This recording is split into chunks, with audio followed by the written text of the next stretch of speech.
All right, good. We're moving on now. All right, guys. So, welcome back. Welcome back, guys. This is Csec now, and I will be doing a marathon today, right? So here, I'll be going through from 2011 to 20. I have 2011. I have a 2014.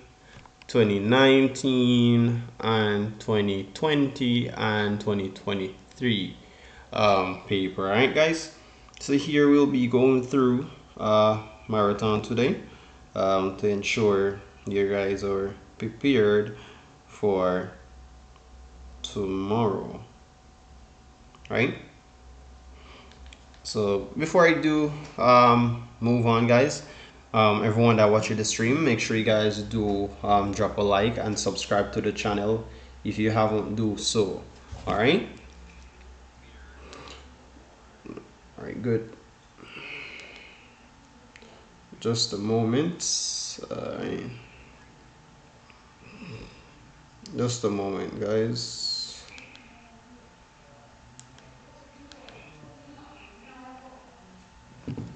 Just a moment, please.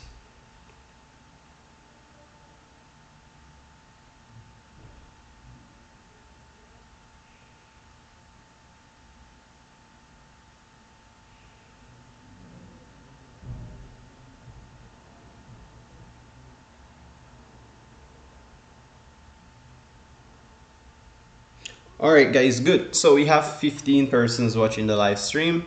Welcome to everyone that's watching. Here, guys, if you do see any ads on the video, make sure you guys do watch your ads, all right, as an appreciation. So I'll be going through a few papers, guys. I think we have like 5 papers here. So it's from 2011 to 2023, all right? So we're just gonna move along, guys. Good. So here, these questions are most likely repeated. So guys, what you guys need to do is to study and memorize the questions. Memorize the questions and the answer as well. So number 1 here, it says, which of the following persons would be mainly responsible for the socialization of the child in the Caribbean nuclear family? So in a nuclear family, guys, they are mentioning about the socialization in which a parent can play as a role. So therefore, in the Caribbean, guys, the main responsibility for socialization will have to be for the parents, not grandparents. All right, good. Let me read the comments. Okay, moving along, guys. Good. So here, number 2, they are mentioning a foster parents is one. So a foster parents would be a person who take care of child for the states. All right. So it's nothing about operates a nursery nor adopt a child legally or work in a children homes. It's someone who take care of a child for the state. Any other answers in the comment section, guys? Please feel free to let me know. All right. We're moving along. Number 3, it says some adolescents challenge the view and attitudes of adults. Remember, guys, we were mentioning about this. This question is a repeated one as well. So here they are mentioning about the challenge, the views and the attitude of an adult. So here we are seeing where we would have not a peer pressure, neither parental pressure nor sibling rivalry. The answer here would be the generation gap. All right, so there we basically had the challenge in regards to the views and the attitudes of adults pertaining to the adolescent. So the answer would be generation gap. All right, moving along. Number 4, here it says, all right, so the customs of parents selecting future husbands and wives for their children is mostly closely associated with our ancestors from. So what they are talking about here, guys, it's mainly the customs of parents. All right, so the customs of parents selecting the future husband and wife basically is most likely to associate from the ancestor in the India. All right, India, not Africa. Good. Are you copying, guys? Let me know in the comment section if you are copying. All right. Good. Moving along. Number 5. It says, which of the following statement about the change in features of family life is not true of today's Commonwealth Caribbean societies? So the key word here is not. So the changing of features of the family life is not through, and the reason why is because men and women choose their own partners. All right, so it's not most likely that husbands and wife usually treat each other as equally, not necessarily, guys, and it's not generally families have fewer children, neither parents are becoming more autocratic. All right, so it has to dealt with the men and women choose their own partners. Good. All right, guys, make sure everyone drop a like on the stream, guys. Thank everyone for watching and stopping by to the channel. All right, so we're just going through the marathon, guys, here to go ahead and get you prepared for the exams tomorrow. All right, good. So number 6 here, it's referring to, it says, which of the following best explains the promotion of family planning in the Caribbean? All right, so family planning, guys, here it's not necessarily to ensure a balanced number in between male and female.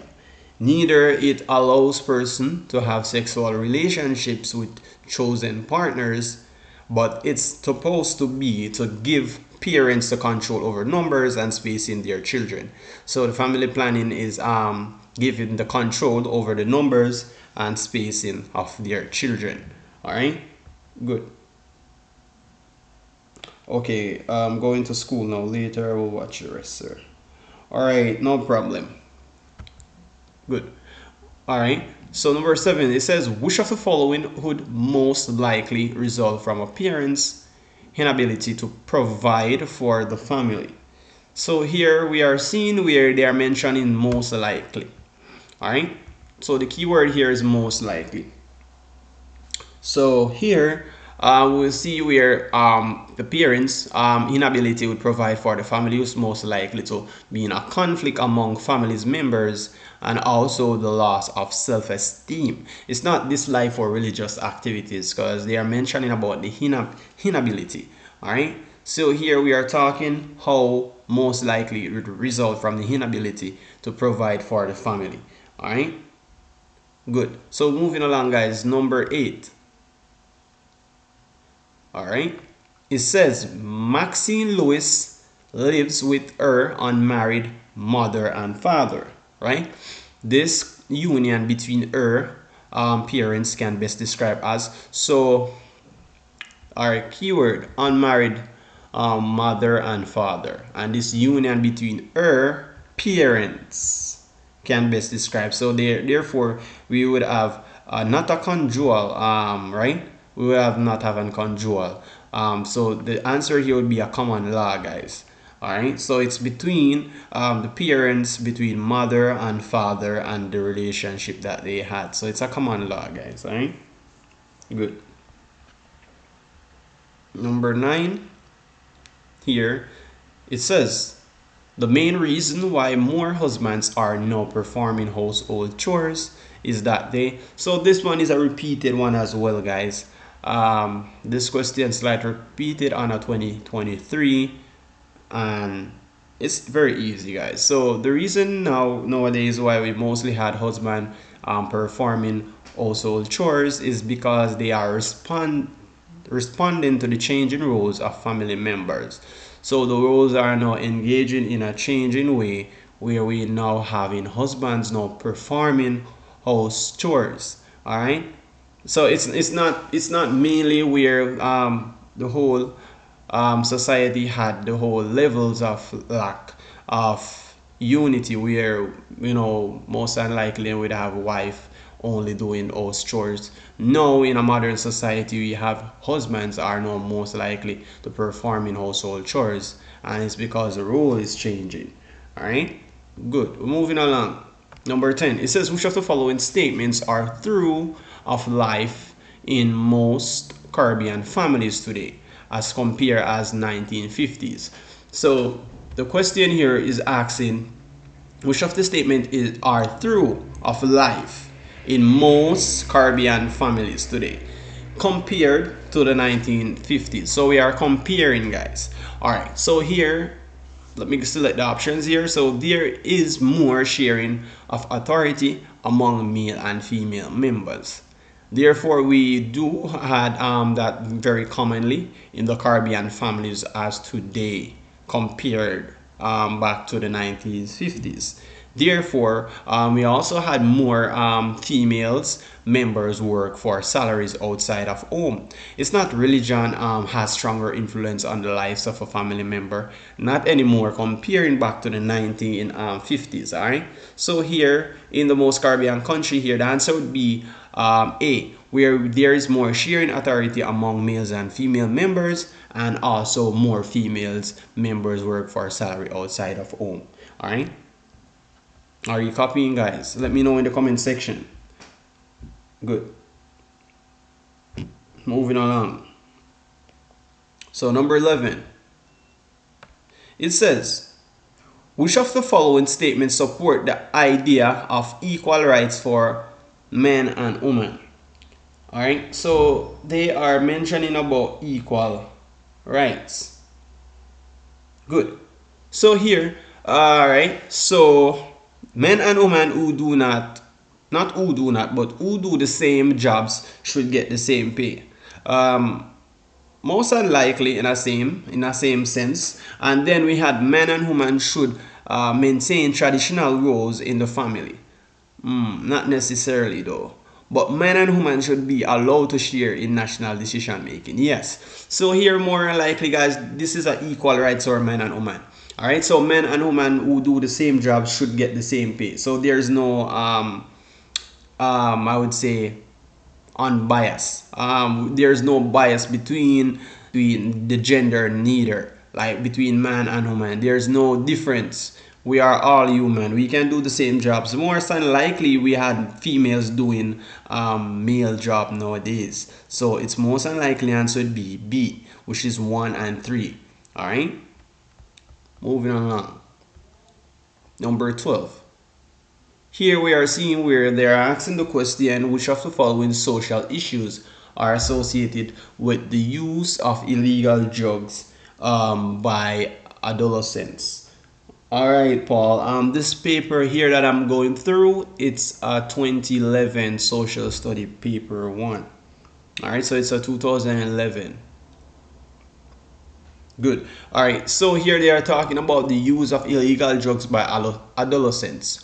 All right. So we are mentioning about the social issues that are associated. So what is the social issues in the modern society here that causing adolescents to use of illegal drugs? All right. So therefore, guys, we would have crime activities. All right. So where we have crime activities would driven adolescents now to the substance abuse of drugs. All right, and then we also had indiscipline. All right, indiscipline is the old behavior of their lifestyle. All right, and we also have poverty. Right, so it's nothing about early marriage. There's no way early marriage would bring totally I would say a destruction of bringing the adolescents into illegal drugs use. No way. So the answer here would be criminal activities, indiscipline, and poverty. All right. So the answer would be C for number 12. Good. All right. We're moving along, guys. Number 13. No problem, Paul. Good. All right. So here it says, which of the following statements describe how alcohol is regarded in the Caribbean? So alcohol, they are mentioning about the statement. How can alcohol describe how it's regarded in the Caribbean? So here, let me just read through the options. The options here is an illegal substance, right? And we had a substance that is sometimes abused, either a substance that is tolerated in certain social situations. So basically, as I mentioned, guys, in a modern society now, we are seeing where alcohol is being abused. Alright, so here we choose that a substance is sometimes abused and also a substance that is tolerated in certain social situations. So it's not really an illegal drug. Because nowadays, guys, alcohol, you can, well, not you as students, but everyone, as such as adults, can buy alcohol. So there's no restriction in regards to that it's illegal, right? But they do abuse it, and sometimes it's do tolerated in certain social situations. So the answer would be C for number 13. All right, good. Moving along here, they are saying which of the following is least likely to affect of drugs abuse on family life by one or both parents. And this one, guys, it's very easy. This one is a repeated questions as well. So let me explain on this question here. They are mentioning about what is least likely to be the effect of drugs abuse on a life by one or both parents. So if the parents, they do have a disagreement, guys, in the substance of drugs abuse, where parents are being drugs addicted, then therefore we would have a more companionship between siblings. All right, so therefore we'd have siblings being more clingy together, guys, where they had more companionship. All right, so therefore we'd see an increase in rivalry among siblings. So the answer would be B. All right, good. All right, coach.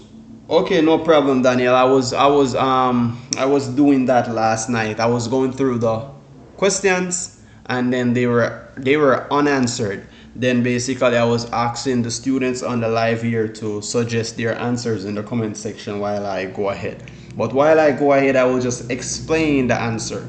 So I'm not just giving you guys the answer so you could have the whole idea. All right, good. Moving along, guys. So we at number 15. All right, so they are saying members of a formal group are more easily identified than those of an informal group. Why? All right, so guys, for a formal group, we were showing that a member of a formal group is likely to wear uniform or badges. Our formal group have written rules. Our formal group serve community. Our members of the formal group display similar behaviors. So as a formal group, guys, therefore they do form groups that they do wear uniform or badges, but they doesn't necessarily has a similar behavior, because informal group is not necessarily that they do had similar behavior between a formal group. So the best suitable answer here would be a member of a formal group are likely to wear uniform or badges. All right, good. Number 16 here, they are saying which of the following terms best describe a group of Boy Scouts. All right, good. So remember, guys, we were mentioning about formal and informal. So they are mentioning about informal, involuntary. All right. What here paper is this? This is a 2011 social study paper 1 paper. All right, good. So here, guys, as we were mentioning here in regards to the question, they're asking what's best describe the group of a Boy Scout. So a Boy Scout, guys, it would be a formal and voluntary. And as I mentioned, guys, a formal would mean a member that most likely to wear uniform or badges, and voluntary, that mean they participate, guys, in certain activities. All right, I would say social activities in regards. All right, so the answer for this one would be number 16 would be C, formal and voluntary. All right, and we're moving on to number 17 here. All right, just a moment. All right, just a moment, guys, please. All right, let's see here.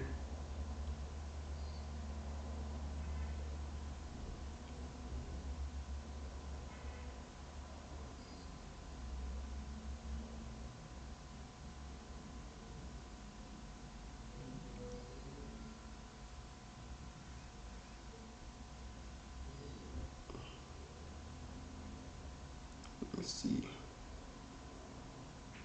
All right, good guys. So sorry. So we are moving along now. All right. So number 17 here, they are saying it refers to the following passage, right? So a group of agricultural workers traveling by bus and saw falling through across the road.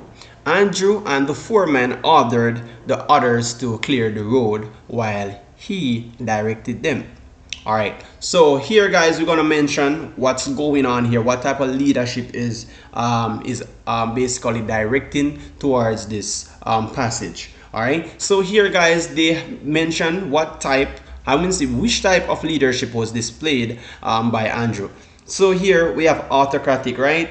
We have charismatic, and we have laissez-faire, we have democratic. All right, so in between autocratic and democratic, guys, there's one groups that do take I would say put in your fair share as supporting as you put in your plans. So there's such meaning for autocratic, guys. There's no way a person who told you what to do. So the person here, which is Andrew showing autocratic leadership here, and the reason why being because they are not telling Andrew what to do. Andrew are telling them what to do. So he played a similar role here, different from just having his own fair way here. So this is the autocratic leadership displayed by Andrew. Right guys, so we're moving along. Number 18, it says, which of the following types of leaders is the captain of the school netball team least likely to be? All right, so they are mentioned about least, so least likely to be, and the type of leaders. All right, so there's a way different, guys. There's a way different, and the different here, it's nothing about nominating. All right. All right, there's nothing about nominating, because in regards to nominating, they would put up a poll where we would choose between who would be the leader of the school. So they are talking about the types of leader is the captain of the school of the netball team likely to be. So most unlikely here, guys, where we have designate would not be the answer. And the reason why, because they are not mentioning about how they could be the captain. All right, so here we have hereditary. So either hereditary would be it's most likely of a title, or it's conference by based on its inheritance. So it was such defined as some elements which given the member to set a point. So here would be the answer would be hereditary. All right, so hereditary would be least likely to be the whole leaders of the captain of the school netball would least likely to be. All right, so we're moving along, guys. Number 18, this is number 18 here would be B for the answer. All right, so moving along to number 19. Here it says number 19 refers to the following statements, and the Baptist, Rastafarians, optimists, and girls guides are all groups. All right, so it says, which of the following are main reason why individuals who become members of the groups identify above? All right, today is POA for everyone. Reason why individual would become a member of group identify. So here it says share interests and activities, right? So is it search for equal rights and justice? Not necessarily. Search shared beliefs and values, or common age and sex. All right, so between a group, guys, there's nothing that they had to do between common ages and sex. So there's nothing between the age and the gender. All right, so it has to do with how they share their interests and activities. So everyone do have that interest, guys. For example, the Baptists, they do have their interests. Rastafarian, they do have their interests. Optimistics, they do have their interests as well, and such as their activities. Also, they are combined where they share their beliefs and values. Remember, Rastafarian, they think I would put this in a phase where they think Christianity in their own way. They choose Christianity in their own way. All right, so they grow their ear as a tradition, All right, so they had their own beliefs and values. So the best answer for number 19 here would be 1 and 3. So the answer would be A, which they share their interests and activities, and they also shared beliefs and value. Are everyone copying? Or let me know in the comment section. Do everyone understand? Good. Now we're moving along. So here, number 20 is based on a diagram below here. All right, so the diagram is showing the relationship amongst the members of a group. All right, so here they are asking the above diagram shows that there is a close relationship and interaction among. All right, so then we look at this diagram here and try to figure what's going on. All right, so this is a relationship, guys. So we look at the relationship. So we have Doc, we have Mike, and we have Danny. All right, so look at the relationship here, guys. So here we have John, we have Doc. So this is a group, all right, member of a group. So we have Doc and John, and here we have John to Mike, referring to Doc, referring to Danny as well, and then Nosty would referring to Doc, and Angelo is referring to Danny and Doc. So what they are asking here, guys, they are mentioning that we need to find the close relationship and interaction amongst. So this between John and Doc is the relationship is far away, guys. All right. Between John and Mike here, the relationship is not necessarily so far. All right, good. Between Doc and Nosty, the relationship is far away. All right, so the closest relationship would be from Doc to Mike going to Danny. All right, so the answer would be Doc, Mike, and Danny. So the answer would be C for number 20. It's very easy, guys. All right, moving on. Here, all right, number 21. It says democratic control and open membership are features of. All right, so they are mentioning about democratic. So democratic has to do with one or more. All right, and eventually we are having a cooperative society, and they are mentioning about the features. All right, so the features between a cooperative society, there are many features, guys.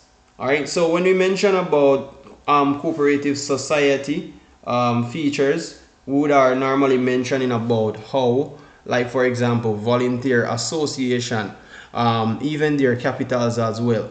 So in a simpler terms, guys, for the features of a cooperative society, that means they are open and they are voluntary. All right, so the answer would be voluntary would be cooperative society.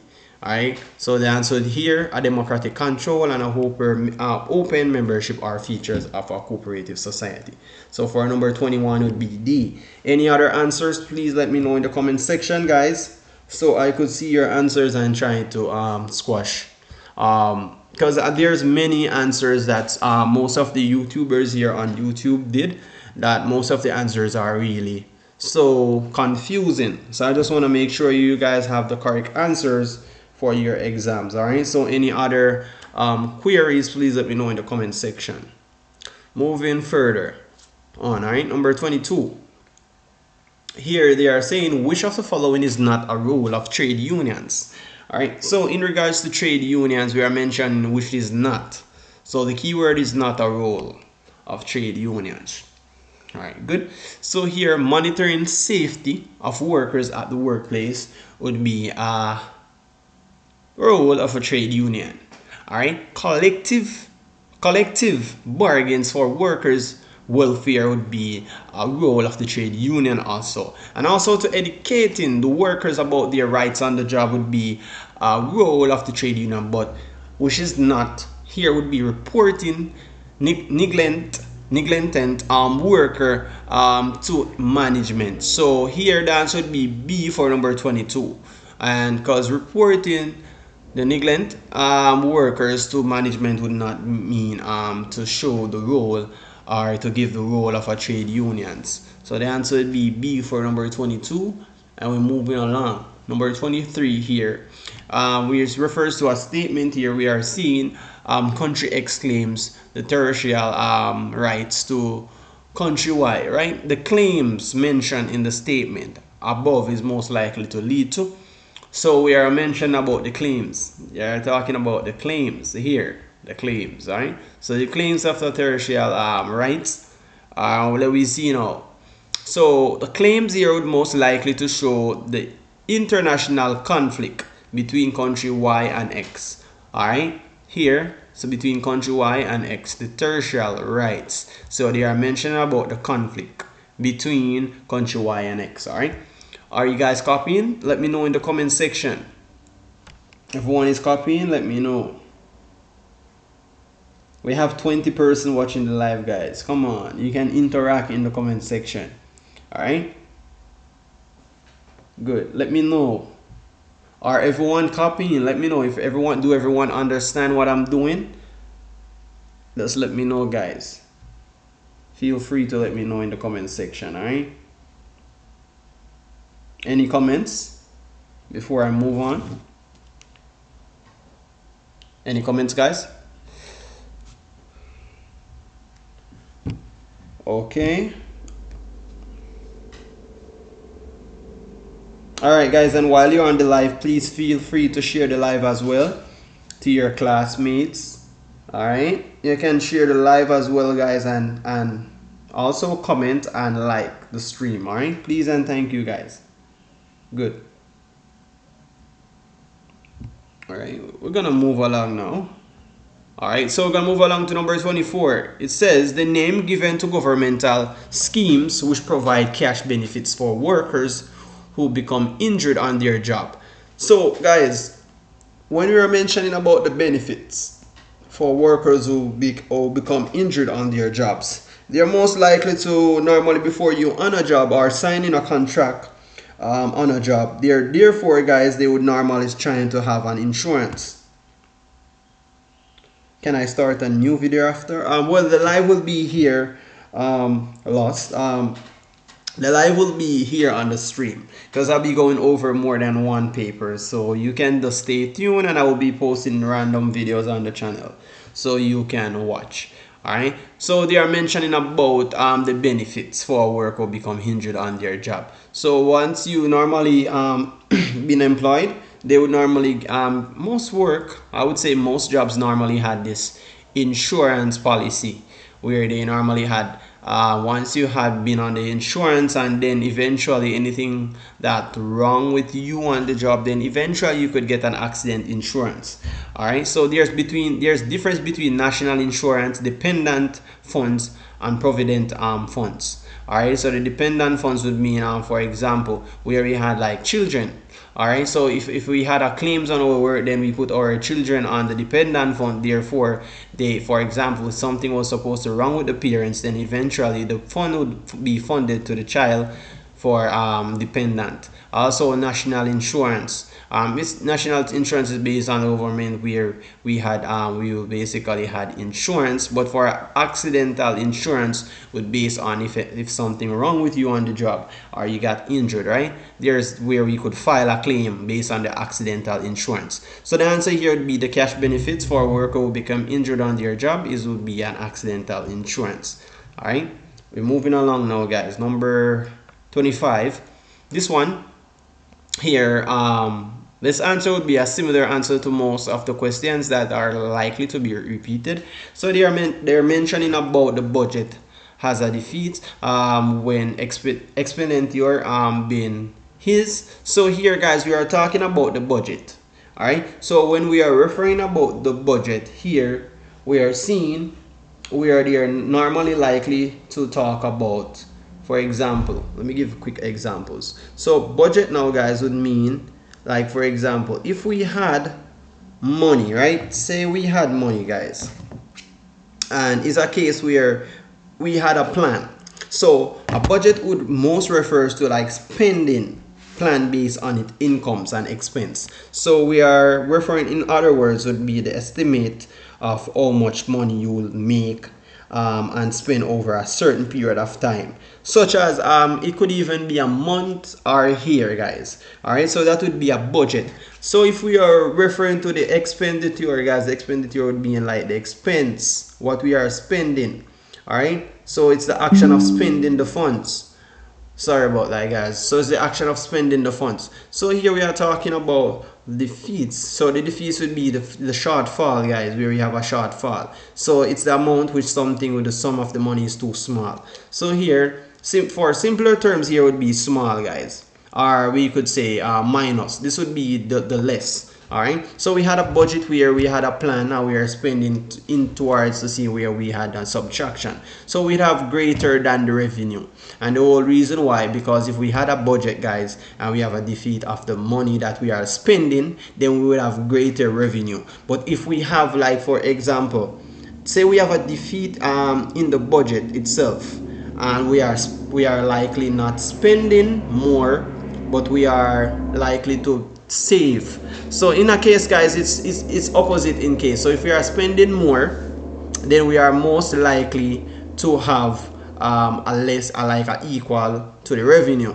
But if we are like subtracting and having the budget to a defeat fall, then therefore we have a greater than the revenue. So the answer for this one here would be C. So the budget here has a defeat, right? So the budget plan would be in the money that we are actually having as a plan and we are saving back. So eventually when we spend is basically we would have greater than the revenue. All right, so moving along, I hope everyone understand. Hello everyone, thank you for stopping by. So we have Jonathan in the building, welcome. All right, good. We're moving along to number 26 here. We are seeing, it says, refers to the following statement. Good. So it says Mr. Grant is an elected member of parliament, right? His role in the House of Representatives is that of regulating debates and guiding other members on matter of procedures. So here the question says the information given in the statements above suggests that Mr. Grant is, so they are mentioning about, let me just underline the keyword, parliament. So member of parliament. So he was elected as a member of parliament in his roles of the House of Representatives. All right. So here they are talking about where we are seeing the Speaker of the House of the Representatives. So the answer would be D. All right. I'm so sorry about all of the notifications on my screen, guys. All right. Good. Moving along. All right. Number 27. It says a country's constitutions may change by, constitutions would most likely to be changed by a, sorry, just a moment. All right, good. So I was mentioning, guys, it says a country's constitution may be changed, and it may change by a referendum. All right, so a referendum would basically mean, example, let me give a quick example of referendum. So referendum would be like, guys, would be a direct vote by electoral proposal. Like could even be a law or political issues, guys. So if we are referring about referendum would be vote. All right, so vote. A country's constitution can be changed by a vote. All right, so when they are mentioning about referendum would be a vote. So eventually, if we have the country, like for example Jamaica, there's two between JLP and PNP. So if there's PNP in the power and we want the constitution to be changed, it can be changed by a vote. All right, so where we are voting. So the answer would be A for number 27.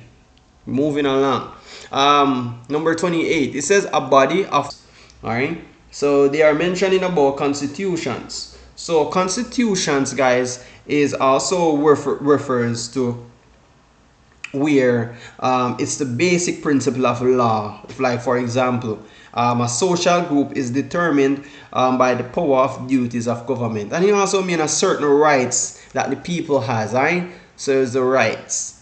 So the answer would be constitutions. So the body of principle and rules would meant that it could basically, the government of the people is refers to as constitutions. So the answer would be for number 28 would be A.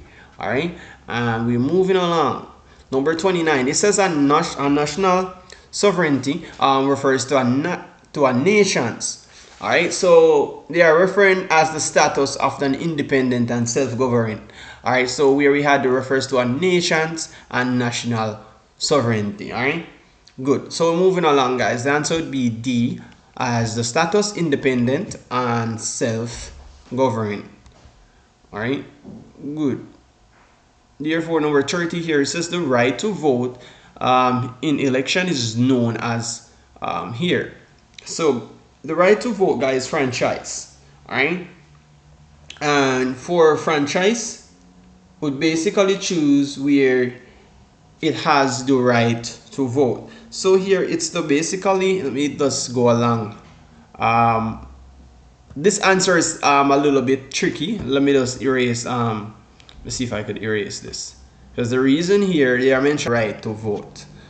All right, so the right to vote in an election.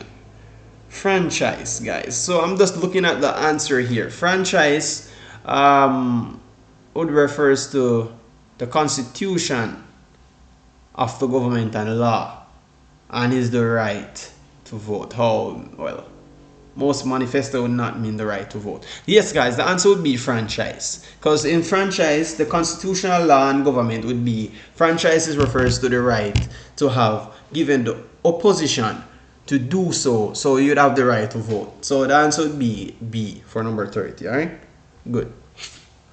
I was just ensuring. All right, number 31, it says the population density of a country will increase if, so the density of the population will increase, guys, if we have the birth rate is higher than the death rate. All right, so here if we are seeing where we have a higher birth rate than where the death rate is low, then therefore we will have a higher population density. But if we have a higher death rate than a low birth rate, then therefore we would have a decrease in the population density. All right, so there is similar.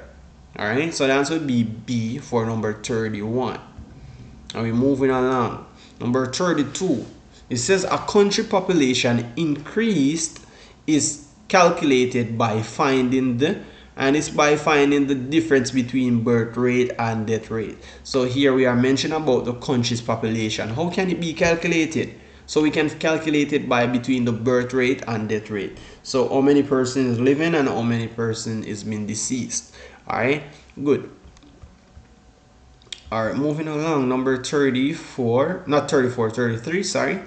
It says, for which of the following reasons are Caribbean governments most likely to try to attract private investors? So they are talking about most likely to attract private investors. So what is most likely to attract private investors? So private investors would be where we are trying to promote the economic development in our region.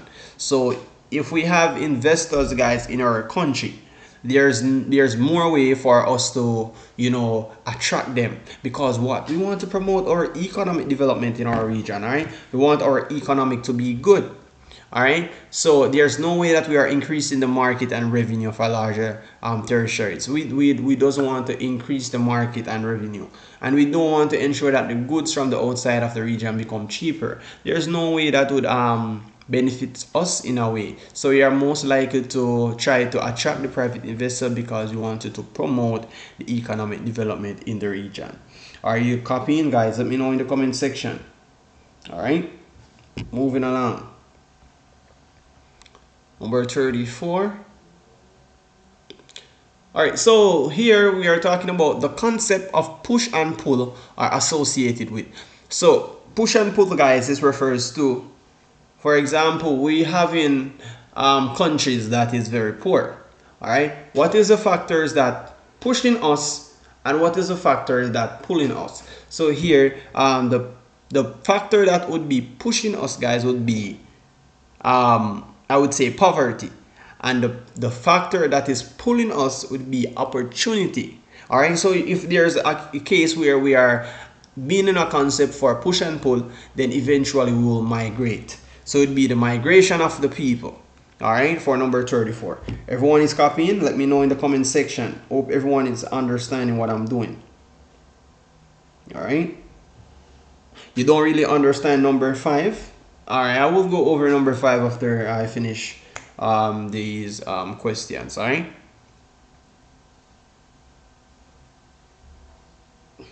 Good. So here, number 35 says, which of the following industries depends mainly on exploiting non-renewable natural resources? So remember, guys, we're mentioning about depends. So here they are talking about mainly on exploiting, all right? So if we're going to talk about mainly, so what is the reason here that the industry mainly depends on non-renewable natural? So the whole reason being the tourism, all right? Because here would have exploiting on non-renewable natural resources, then therefore we would not have bauxite mining, because that would be a renewable. They are mentioning about non-renewable natural resources, so that would be mainly depends on tourism. All right, moving along. Please try to explain as well. Yes, I am explaining these answers while I go along. I explain. All right.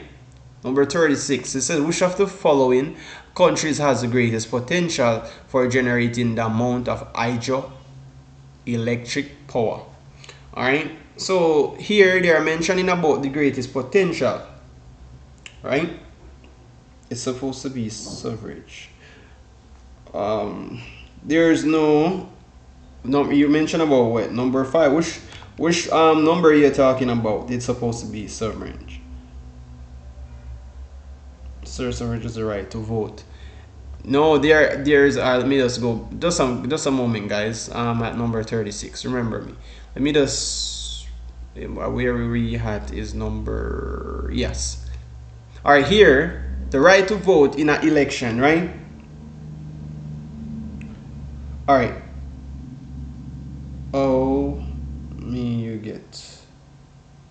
How many did you get in social study?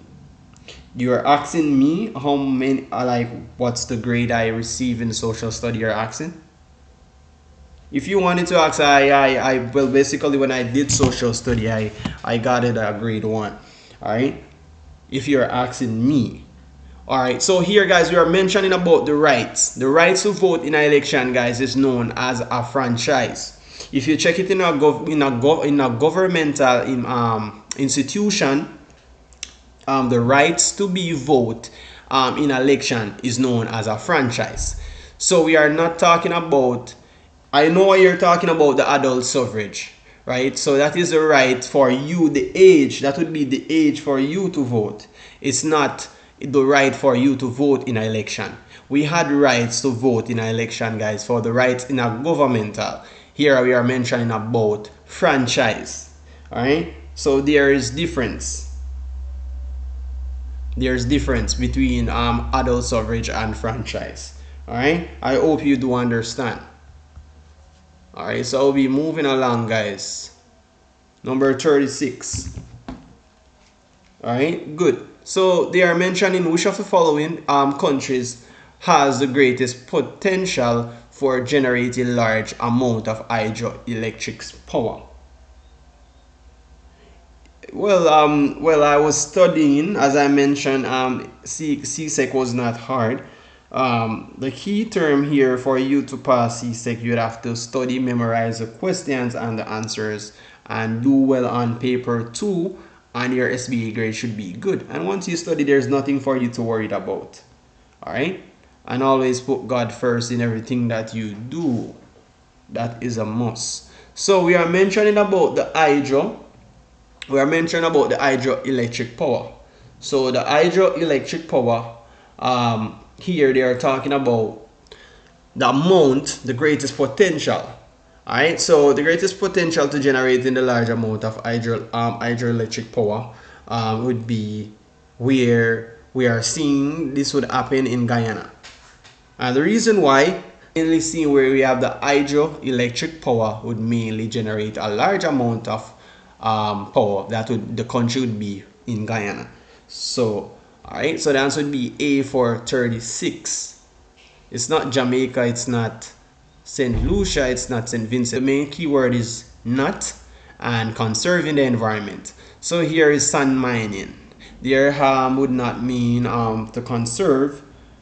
The video keeps sticking. I don't know what you're mentioning about. Is the videos is blurry, or the internet? Maybe your internet connection is weak, I guess. All right. All right, guys. Make sure everyone that's watching the live, please like the video, guys. Everyone do like the video, please, and thank you. All right. So here they are mentioned about conserving the environment. So would not use. So for us to conserve the environment, we'd have reforestation. That would mean one. Marine preserves, reserves, sorry, would be one also, and be land reclamation would be one. But just for sand mining, the sand mining has nothing to do with conserving the environment. Right? So there's difference between conserving the environment and has to do with sand mining. So sand mining has nothing to do with conserving the environment. But these questions above here where they have the answer, which is reforestation, marine reserve, and land reclamation, would has to do with conserving their environment. But they are mentioned about would not use. So sand mining would not use. Alright, we're moving along. Just a moment, guys.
All right, so we are moving forward now, guys. So here we are at number 39, right? So it says, which of the following are problems caused by man in his effort to utilize his environment? All right, so here we are mentioning about problems. All right, so what is the keyword is problems caused by a man and his effort to utilize. So what is the problem of man to utilize his environment? So here, guys, for soil erosion, eventually, you know, soil erosion basically happen in many ways. So for soil erosion, guys, would mean has to do with the wearing of the soil. So the wearing of the soil is where it's normally gradually where we remove the soil particle, causing the soil to deteriorate. All right, so here we have the soil would be the low intensity of the soil, removing its we have the upper layer of the soil. So for example, walking on the soil, guys, you know, that would cause problems. So that would be one. And for pollution of the environment, for example, guys, we had in, like, for example, throwing plastics and all of those around the environment, and depletion. All right, so depletion here of natural resources. So depletion of natural resources would basically mean like the population growth, where it including like the consumer habitats, the climate change, how it occurred to the pollution. So that would be the effect of causing the ecosystem dysfunction and further climate changes. All right, good. So the answer here would be all of them. All right, good. So it would be 1, 2, and 3. Good. Are you guys copying? Let me know in the comment section. We have 28 persons watching the live. If you haven't liked and subscribed, guys, make sure you do so right now. All right, subscribe to the channel and drop a like. And If you see ads popped up on the video, guys, you can watch like probably a 1 minute of the ads for appreciation, right? So do not, I know it may be annoyed, but you do not have to skip the ads, guys. You can just watch a few seconds or a minute of the ads, all right? For me, thank you. Good. So we at number 40. All right, good. So it says renewable physical resources may provide energy in the Caribbean for many years to come. So we are referring about renewable physical resources. All right. So here they are talking about years to come. So the another keyword here would be years to come. All right. So renewable physical resources would be the resources that we are seeing. All right, so the resources that we are seeing would be like, for example, the resources that we can use back for further use. All right, so like for example, let me go ahead and mention about wood. All right, so we had it made in the furnitures. We have furnitures, guys, like bed. We have wardrobes. We have dressers. We have chair. So those are the resources that we can use for further use. And we also had different types of renewable resources. All right, so let me just give you a few sources of the renewable energy. I would say resources I would mention. So there are different type of resources, guys. We have even like, for example, for further use, like we have wind, and like we would have like the ocean energy as well, or hydrogens and so forth. But like we are mentioning about the renewable physical, we are talking about the physical resources. So the answer here would be A. All right, for number 40. And we're moving along. 41, it refers to the term labor force. All right, so we are talking about labor force. So if we are talking about labor force, guys, you would mention about the employment.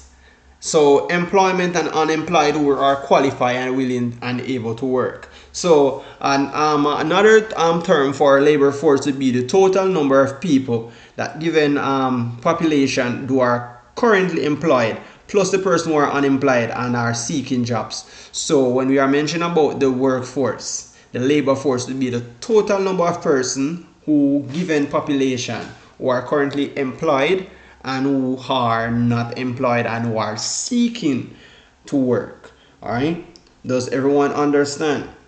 We have 28 persons on the live here, so let me know, does everyone understand what I'm explaining?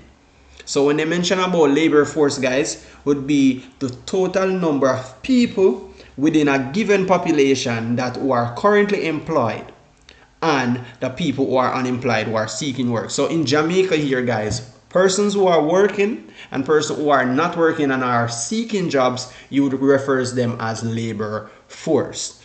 All right, does everyone understand? Let me know in the comment section. Yes, sir, do you think we will get new questions? No, the questions will not new, but most unlikely you could look for like probably 5 or 4 new questions. They may have thrown out 5 or 4 new questions, but most of the questions will be repeated. So please pay attention and memorize the questions and the answers as well. All right, good. We have 37 persons watching, guys. Make sure who haven't liked the video, do like the video, subscribe if you haven't do so, and if you're late, just please remain on the live because I'll be doing more past papers so you could catch on. All right, good. All right, moving along, guys. So number 42, it says which of the following actions may be taken by employer against the worker during an industrial dispute. So if we have an dispute between the employer, guys, there's no way as an employer they will go on strike. Remember, as an employer, guys, they had different I would say different terms, in the sense where they dealt with their own dispute in a different way. So they would not go on strike. An employer would refers to the person of the organization that employed people. So when we are mentioning about employer, we're talking about our manager. So if the workers are in argument with their manager, what you think the manager will do is to lock the worker out.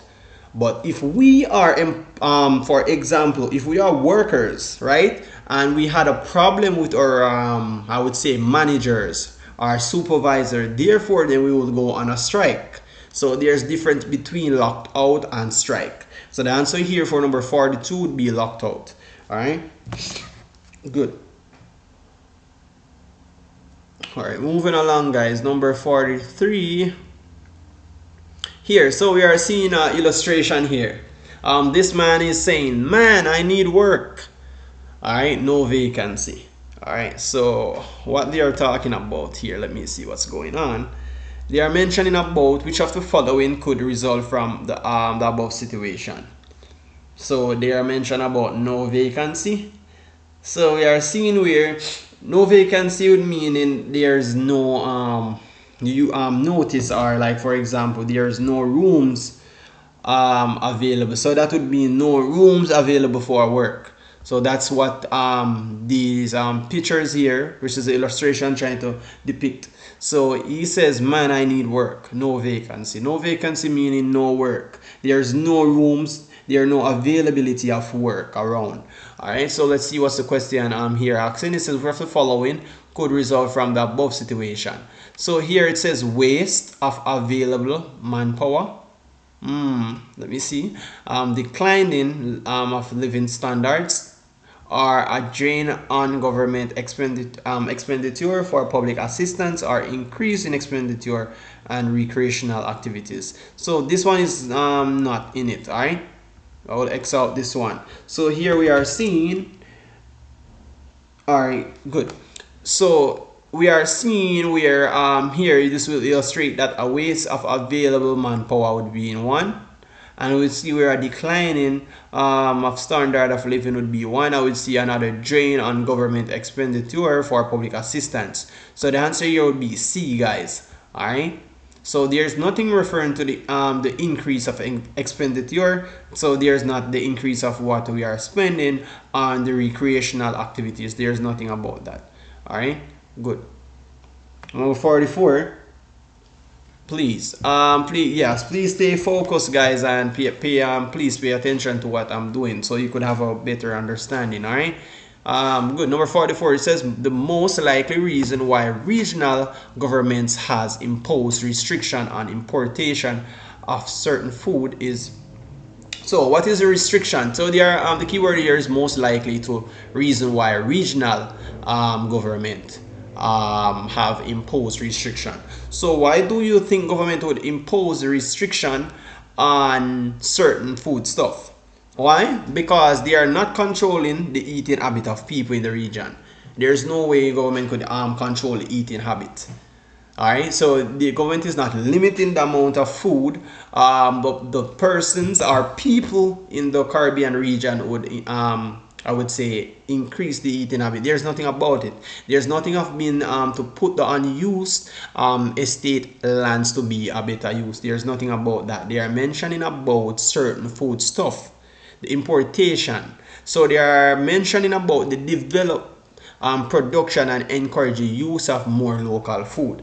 So that would be the reason why the regional government would have imposed restriction on importation of food stuff. And it's because they develop production and they are encouraging the use of more local food. So the answer would be A. All right. Good. Number 45. All right. So number 45. Let me write this so you could see. Number 45. All right. Good. So it says when. Sorry, this is not when. This is which.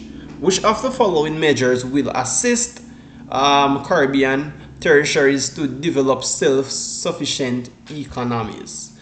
All right, so they are mentioning about the Caribbean territories. All right, so they are mentioning about how can the Caribbean territories develop its self-sufficient economies. So therefore we are seeing that countries like for example Caribbean territory can develop itself self-sufficient economies by investing in a local industries rather than foreign. And the reason why investing in a local industry would build the economic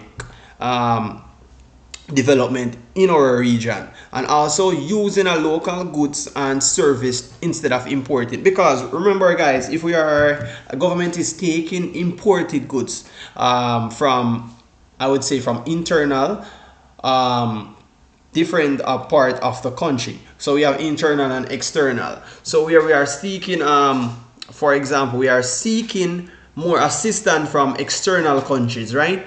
So we are not seeking like from locally country, we are seeking from external country, like from the USA, guys, and we are importing goods. Then eventually the government would have more problems on the economy. The economy will be decreasing the development. So therefore, would using our local goods would build and develop the sufficient economies within our region, and also developing a local agricultural sector and creating job will build our economic sufficient economies system. All right, so the answer here for number 45 would be all of them. All right, so here we are moving forward. It is the same for the whole. All right, just a moment, let me read the comments. So it says this will be for Guyana too. I'm lost. All right guys, this is for the whole Caribbean, guys, for the whole Caribbean that's doing Csec. So it's Caribbean Examination Council, so it's the whole Caribbean. So it doesn't matter if you are in Jamaica, Guyana, it's the same paper will be the same. I'm not aware of where I can trust this. Of course, going ahead. All right, we're moving along, guys. It says number 46, which of the following is not a result of population growth? All right, so they are mentioning about which one is not a result of population growth. All right, so in traffic congestion. All right, so in traffic congestion, guys, when you are mentioning about traffic congestion, all right, so they are referring to, let me just a moment. All right, good. So they are mentioning, if they are mentioning about traffic congestion, guys, traffic congestion would have to be when the number of vehicles are let me see, it capacity of road or intersection. All right, so how could that not being a result of population growth? So that has nothing to do. They are mentioning about which of the following is not a result. So traffic congestion will mean the population growth. So if we have enough vehicle, guys, the larger vehicle and the capacity of roads and intersection, then we would have a growth.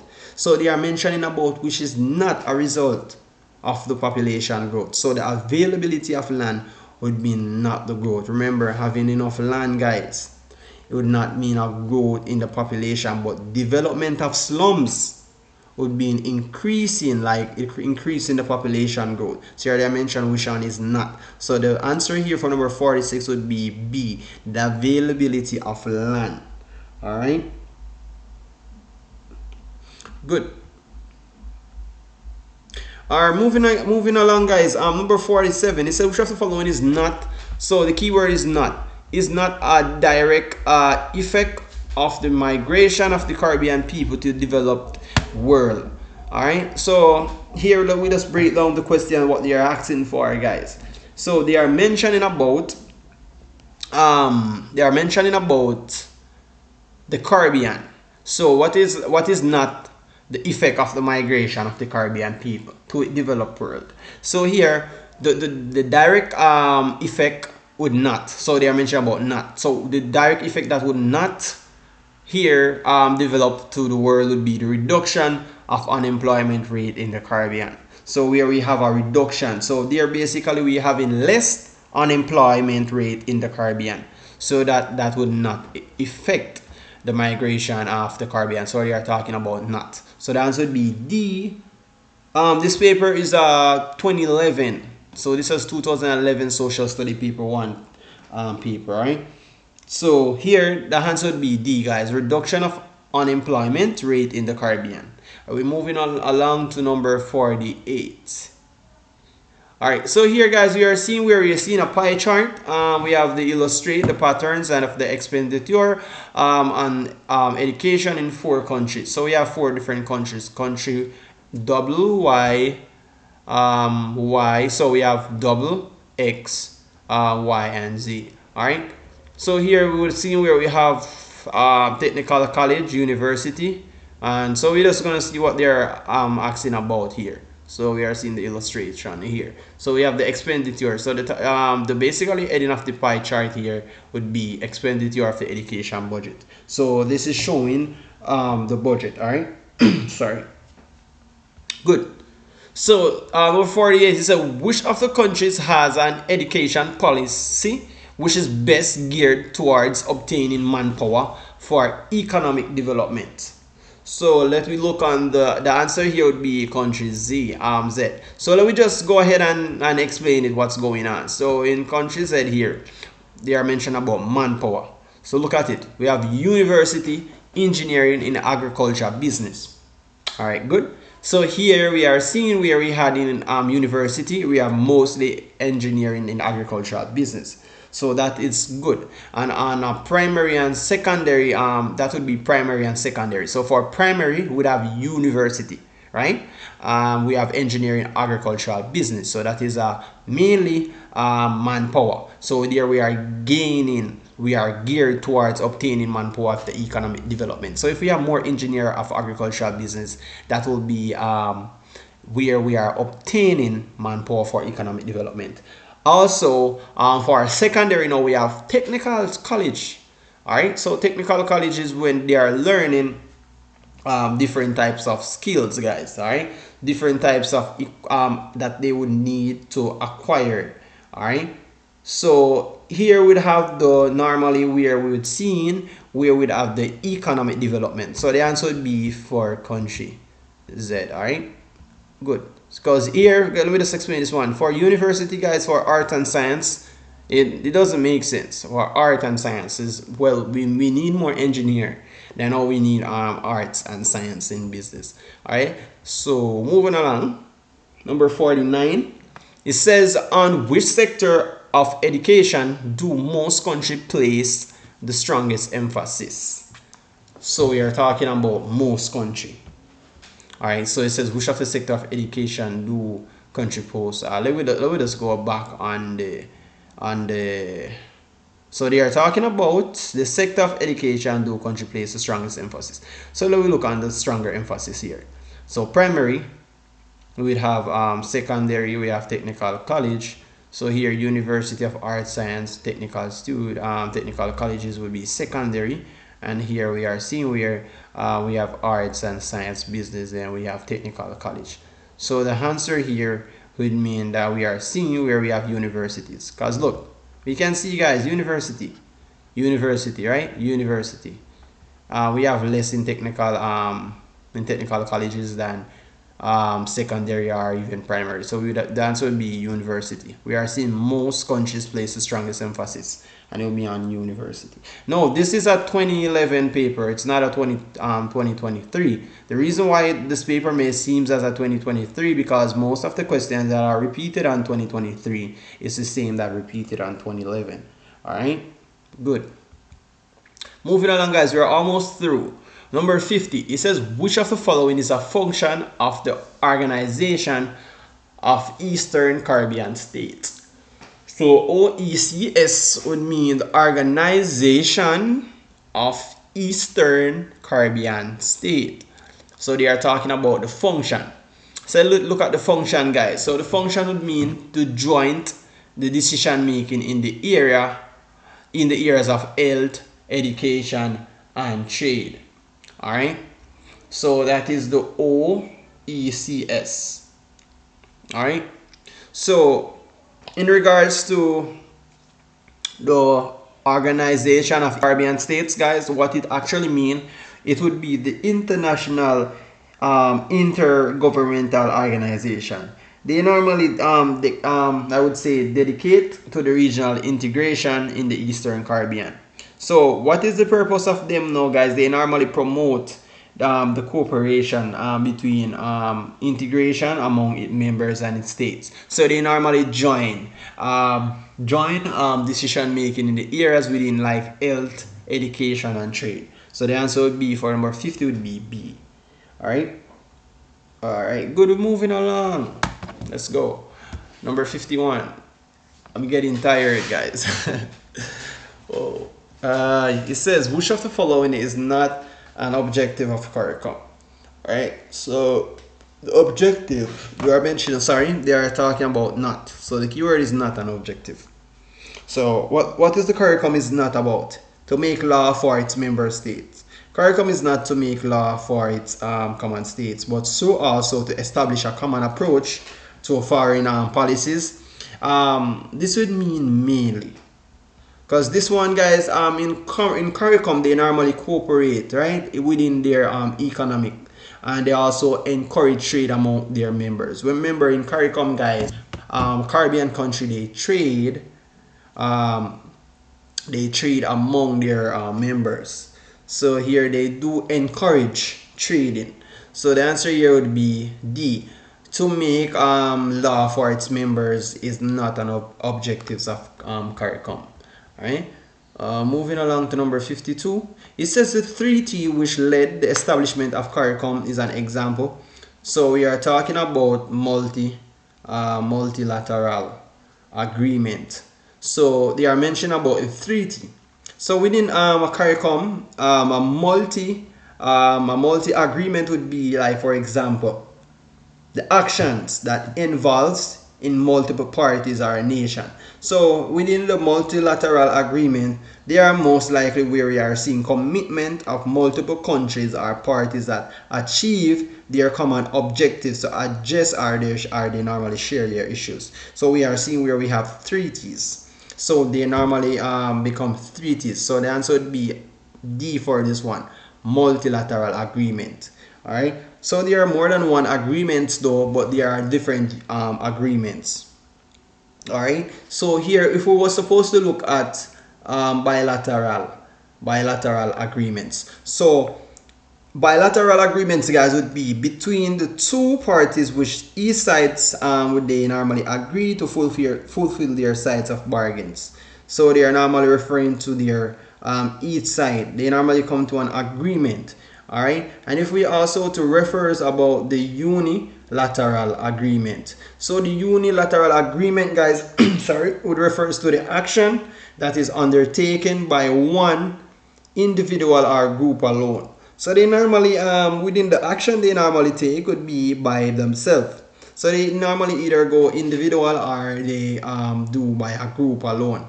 And if we are also mentioning about the functional, there's different functions. So if we are mentioning about the functional agreement, between the functional agreement now, guys, we're seeing where we are having, it states that they build two senders are the same. So for example, they had a legally binding agreement that they treat or share their information confidentially or their secret, they doesn't disclose third parties. Alright, so they are just a type of agreement where they legally bind that they share information confidential. So it's all different. Alright, good.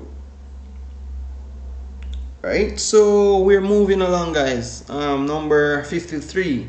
It says, which of the following is responsible for the day-to-day operation of CARICOM? So in CARICOM, guys, we are seeing where we have the CMC, which is this Caribbean, not the Caribbean, but the Common Market Council of the Ministers. So here they are member to the day-to-day operation. The day-to-day operation would not be the heads of government conference. They are not mentioning about the whole legal aspects of the CARICOM. They are mentioning about the day-to-day operation. So how does the day-to-day operation of the CARICOM respond for? The response for the Common Market Council of Ministers. Alright, good. Moving along to number 54. Alright, it says, which of the following institutions of CARICOM is responsible for economic activities of the community? Sorry. So here they are mentioning about the institution that is responsible for the economic activities of the community. So we are seeing, guys, where we would normally have the common market council. Alright. So they are mentioning about the responsible for the economic activities of the community. So the institution. And this one is a little bit tricky though, because the whole reason, guys, they're mentioning about the institution of the CARICOM that is responsible for economic activities. All right, post this video. It's yes, it will be on my channel. All right. So they are mentioning about the responsible of the economic. Normally, I'm looking between the answer between B and A. Let me look. So they are talking about institutions of the CARICOM that are responsible. All right. So let me just get it right. So it says institution of CARICOM is responsible for economic activities. Let me see. So it would have to be with the Common Market Council though. Alright, the whole reason why I would choose the Common Market Council because they are talking about the responsible of the economic. Anything has to do with economic activities would have to do within the Common Market Council. So here we have the Common Market Council. It has to do with the CARICOM.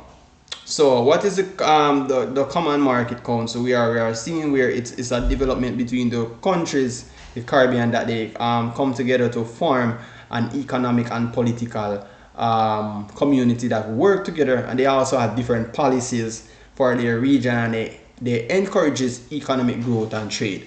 So they would be the responsible for economic activities and communities. So the answer would be A.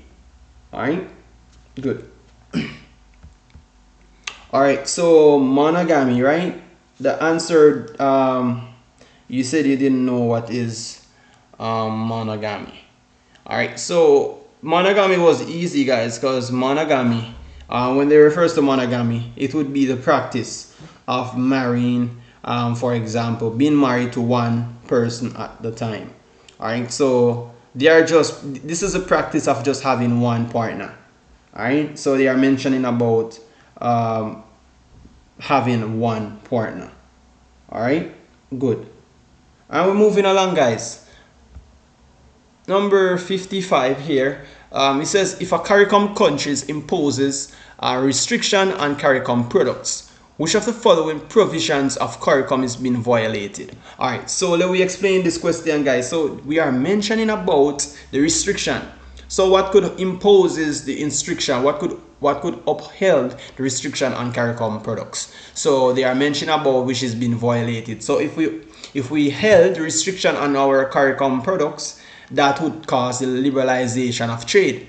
So then eventually, if we are mentioning about the liberalization of trade, all right, liberalization of trade, that would bring problem within the CARICOM sector.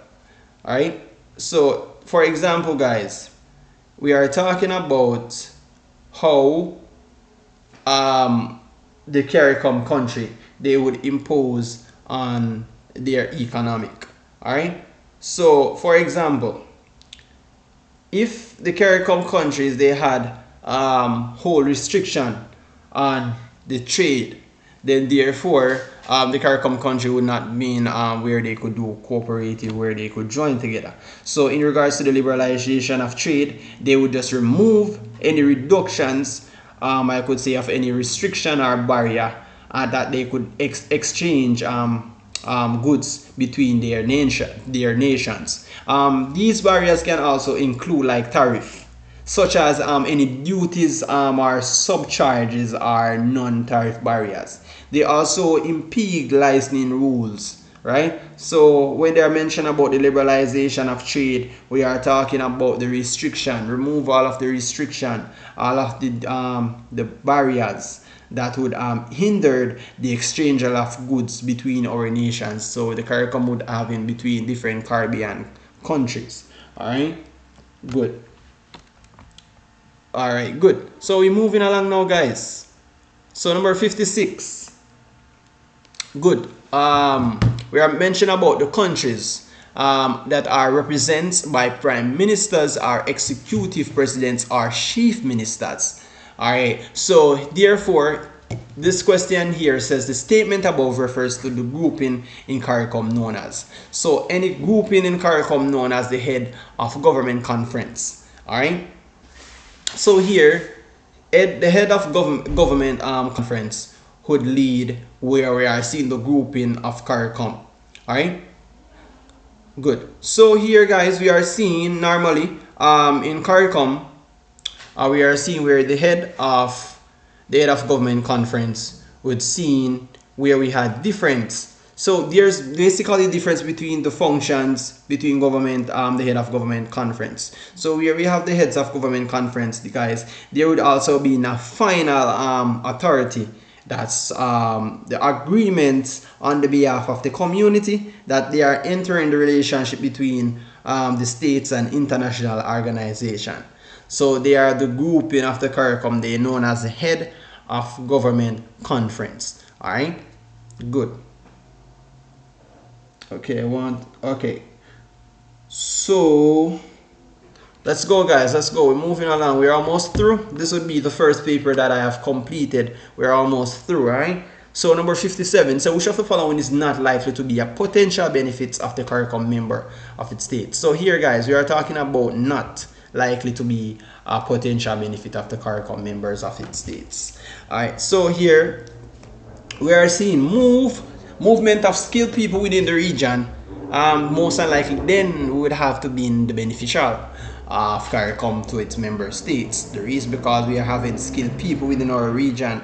If we have the movement within them, then therefore we'd have more likely benefits for them. All right, good. So guys, we have 40 persons watching the video. I would say make sure you guys do like the video now as I'm here, right? And as I mentioned, this is a 2011 social study paper 1. Most of the questions will be repeated. All right, so I'm moving further, guys. So we are mentioning about the increased competition among members for limited human resources. So this would be not likely to be a potential benefits of the CARICOM, because if we do increase the competition among member states for limited human resources, then we would have not most likely to benefit. The CARICOM would not likely to benefit from its member states. All right, good. So the answer here for number 57 would be D, the increased competition among members for limited human resources. Then we are not likely to be a potential benefits of the CARICOM states. All right, good. So we're moving along. Number 58, guys, we're almost through. By the end of this paper, I'm going through more paper. All right, good. All right, good. So number 58 says, refers to the following statement.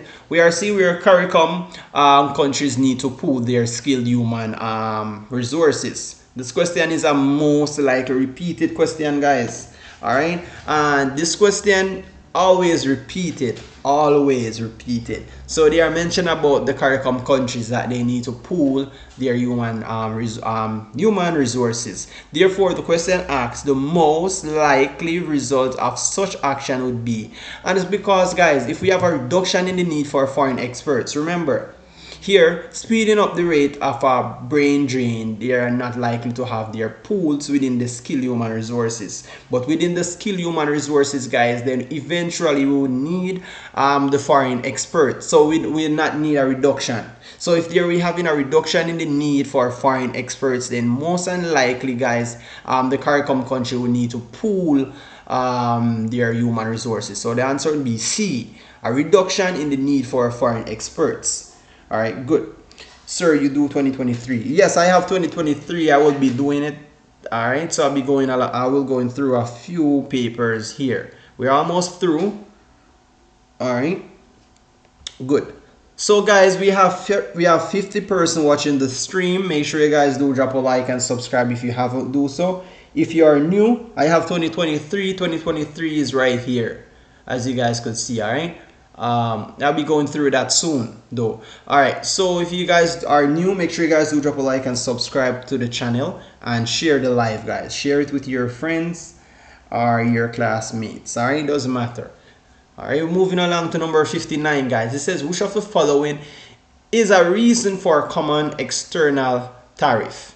All right, so we are seeing within the CARICOM. So within the tariff, guys, there's a difference for the reason of the common external tariff, right? So here we are seeing common external tariff. So we are mentioning about common external tariff, guys. It's mean where we must introduce like a group of countries that form a custom union. So when we are mentioning about external tariff, we are mentioning about the union, guys. Like for example, the same customs duties and even import quotas. The import quotas would be like, for example, trades that applies to all goods entering the area, regardlessly of which country they are even entering. All right. So here we would have seen where we have reduced the demands for goods imported from outside the region. All right. So the answer would be A for number 59. They are mentioning about the reasons. What is the reasons for the common external tariff? So we are seeing where it will be the reduce for demands for goods imported from outside of the region. All right, good. So we're moving along, guys. Number 60. It says, which of the following is correct progressions of Caribbean integration movements? So remember, guys, integration movement has to do within the Caribbean. All right, good. So here normally would be from the Federation. So we normally have from the Federation to the CARIFTA. So we are mentioning about the correct progression, how they progressed. So from the Federation, guys, we have the Federation, right? So we are mentioning about the Federation. The Federation would most likely we are mentioning about like this union, its self-governing states are under like federal government. All right. So we are talking about like, for example, in the West Indies, where we'd have the Federation would mean from 10 different tertiaries. The 10 different tertiaries, like they were like established within their tertiaries, like Antigua, Barbuda, what's Barbados, Dominica, Grenada, Jamaica, Montserrat, and etc. All right. So we are talking about from Federation to CARIFTA. So they are talking about from CARIFTA, guys, and the CARIFTA would mention talking about, like example, is free trade associate. So we are speaking about the economic trade organization. Then we will have the CARICOM.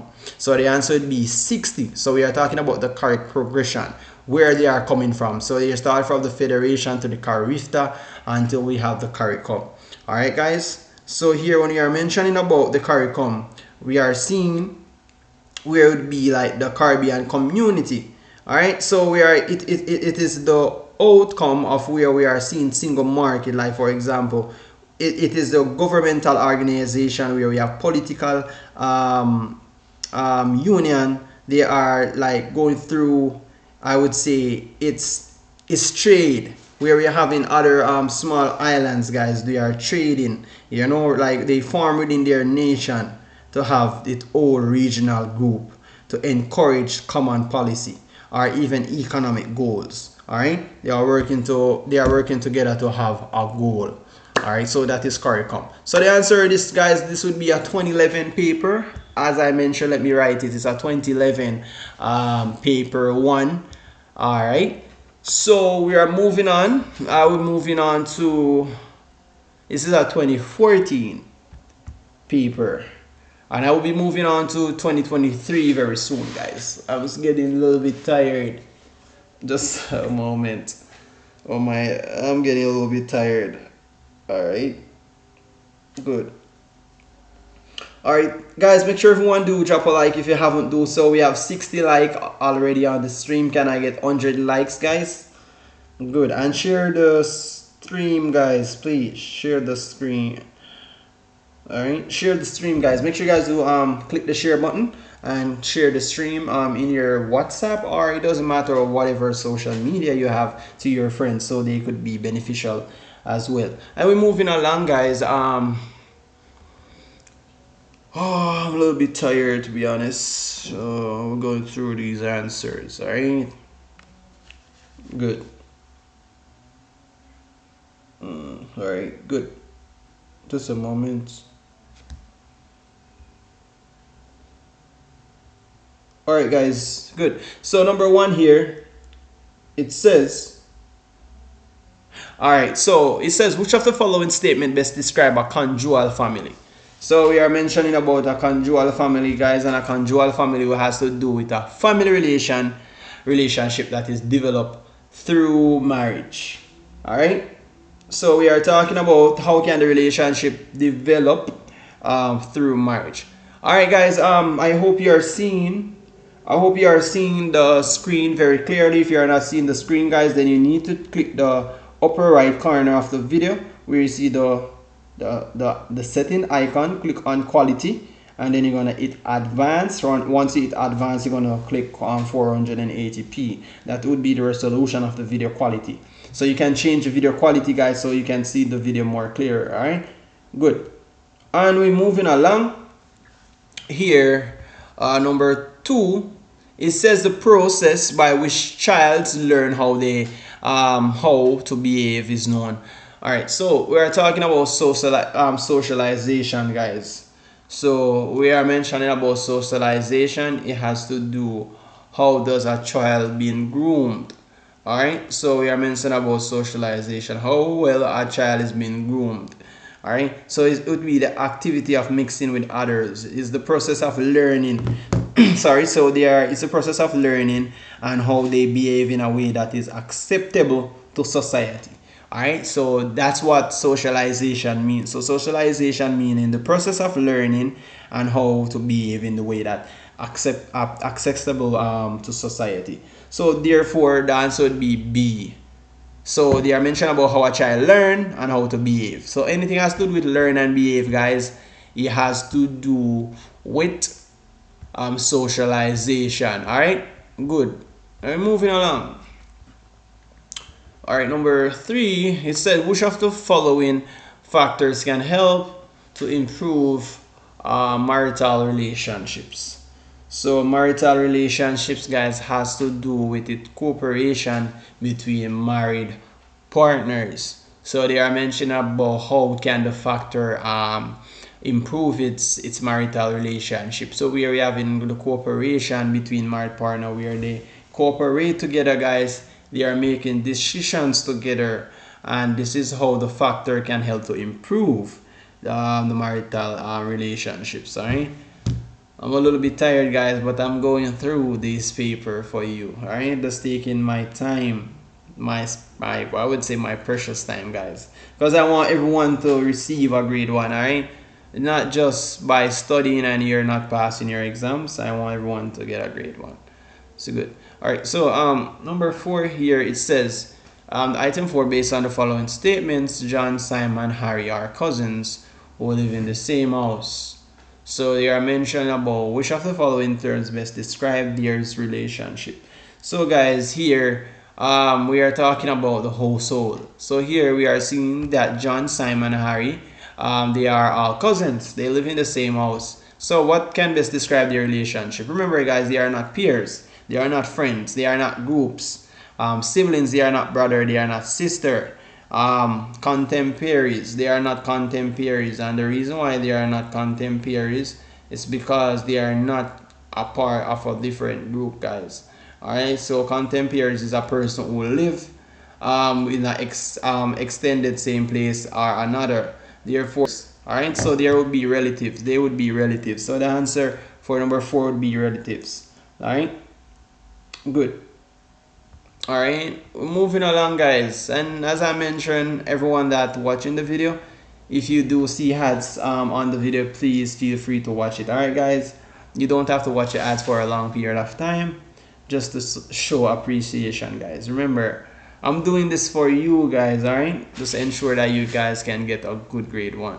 Remember, the youths is the future, guys, so I'm doing this for you. Alright, we're moving further. Number 5, it says some adolescents challenge the views and attitudes of adults. Such situations is characteristics of. So what we are talking about here, guys, it would be the adolescents challenges. So how can they within the attitude of an adult? It would be viewed as a generation gap. So where we are seeing generation gap, guys, there's a whole different generation gap between its whole, I would say, attitude that they are bringing as an adolescent. So the answer would be C. All right, good. So we have 50% watching the live, guys. Make sure everyone drop a like on the stream. Share the live, guys. If you do so, I would greatly appreciate it. All right, good. So this is a 2014 past paper. I already went through 2011 past paper already. So I'll be going through, let me see, I will be going through 2019 and 2020 and then 2023. And then I will post more videos on my channel, all right? Good, so we're going through, guys. Number 6, so which of the following would most likely to result from women working outside homes? So women working outside of homes would be improved standard of living, or higher self-esteem for women, or declining family values. So there's no way of woman working outside of home will decline its family values. No way. But therefore it will be improving the standard of living though, and will have a higher self-esteem for women. So the answer here for number 6 would be A. All right, good. We're moving along, guys. Number 7. Here it says, which of the following is likely to be the least important to a man and woman who are planning to start a family? All right, so if they are planning to start a family, guys, remember, health is your wealth. All right, and when we mention about health is your wealth, guys, without you had health, then there's nothing you can do. Even you're studying for your exam, guys, if you're not feeling well, you cannot do so. So your health would be the great important part in your life. Therefore, a social status would be least likely. Remember, they're mentioning about their social status. If we are talking about financial status, then therefore, for a man and woman to start a family, or planning to start a family, their status has to be on a level. All right, so they has to have financial status, they have to have a stable relationship, but within the social status, it doesn't affect the planning to start a family. So the answer here for number 7 would be B, a social status. Does everyone copy in? Let me know in the comment section. We have 48 persons watching the live. Let me know. All right.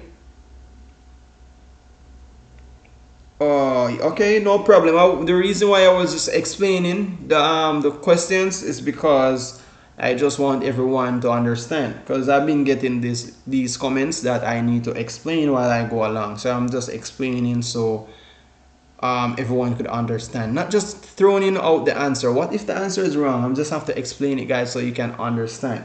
So I'm not giving you wrong answers, I'm just explaining it so you can think about it and you can see the reason why I chose those answers. All right, good. So we're moving along to number 8, guys. It says here, it mentioned which of the following best explains which of the following best explains the promotion of family planning. So why we do have family planning in the Caribbean, guys?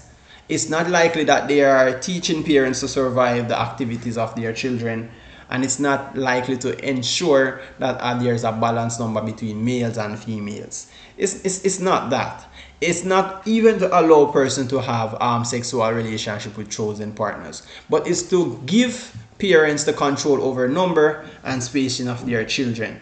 All right, so a parent doesn't want to have a child which is, like, for example, 1 year old and 2 year old at the same point in time. They want to have a spacing gap, like for example between 12 years old and we have then another child would be like 5. So they are spacing the gaps between their children. All right, so they have total control over the number and spacing, how many child they could have, and the spacing between the children gaps. All right, good. Number 9 here, we are seeing where they are saying which of the following would undermine the authority of parents in home. So if you are talking about the parents in home, they are talking about the undermine authority. So the undermine authority here will be the inconsistent in rewarding and punishing children. Here, if we are mentioning about the settling of enforcing clear rules for conduct, then therefore there would be not just undermined, but we'd have an overmined of the authority. All right, so we are talking about the undermine. So the undermine would be inconsistency, in rewarding and punishing children. So it doesn't make sense. You're punishing children for no reasons. What is the authority for parents when punishing children? What is the inconsistency rewarding? You understand, guys? So that's the reason why we chose number for number 9 here is to be B, inconsistency in rewarding and punishing children. Number 10, here we are seeing it says which of the following is least likely to affect the drugs abuse on family. This one is I won't be explaining this one, and the reason being this one is a repeated one. Guys, remember I mentioned once the parents they are being drugs addicted, I could say, and most unlikely they would have the increase in rivalry among siblings. So the siblings they would cling together more often. Alright. So, let me read the comment section just a moment. Sir, you're doing all of those today. Yes, I will be doing all of those today, Amelia. Alright, sir, for number 9, my teacher have C. Hold up, number 9. Alright guys, alright, let me explain this. So here they are talking about the undermine. The undermine of authority, right? So here, undermine of authority, guys. Remember, if they are mentioning about the undermine, they are mentioning about the parents in the home. Alright? So the parents in the home, guys, the undermine would be someone who make their authority or position less secure. So we are talking about there is no rule. Like for example, there is no rule. So if there is no rule, there has to be less secure in an indirect method. So for undermine authority, they are meaning for someone who weaker to the effectiveness of a gradual way. So if someone they are mentioning about the inconsistency in rewarding and punishing children. So giving cash allowance to adolescents, family members doesn't make sense. And the reason why giving cash should not be in I would say less secure options for parents in the home. We are mentioning about in the rewarding, the inconsistency. It's not fair, right? Of punishing children. We are talking about the weaker would say the weaker or less effective way. All right, so the answer would be B for number 9. I don't know why your teacher had C, giving cash allowance to adolescents family members, but I don't know. I'm just moving along, guys. All right, so we are mentioning number 11. Here it says a foster parents. Remember, guys, this one is easy. I won't be explaining this one. I was just going straight to the answer because this one was on the 2011 paper here as well. So it would be take care of a child for the state. So a foster parents is a one who take care of a child for the state. All right, good.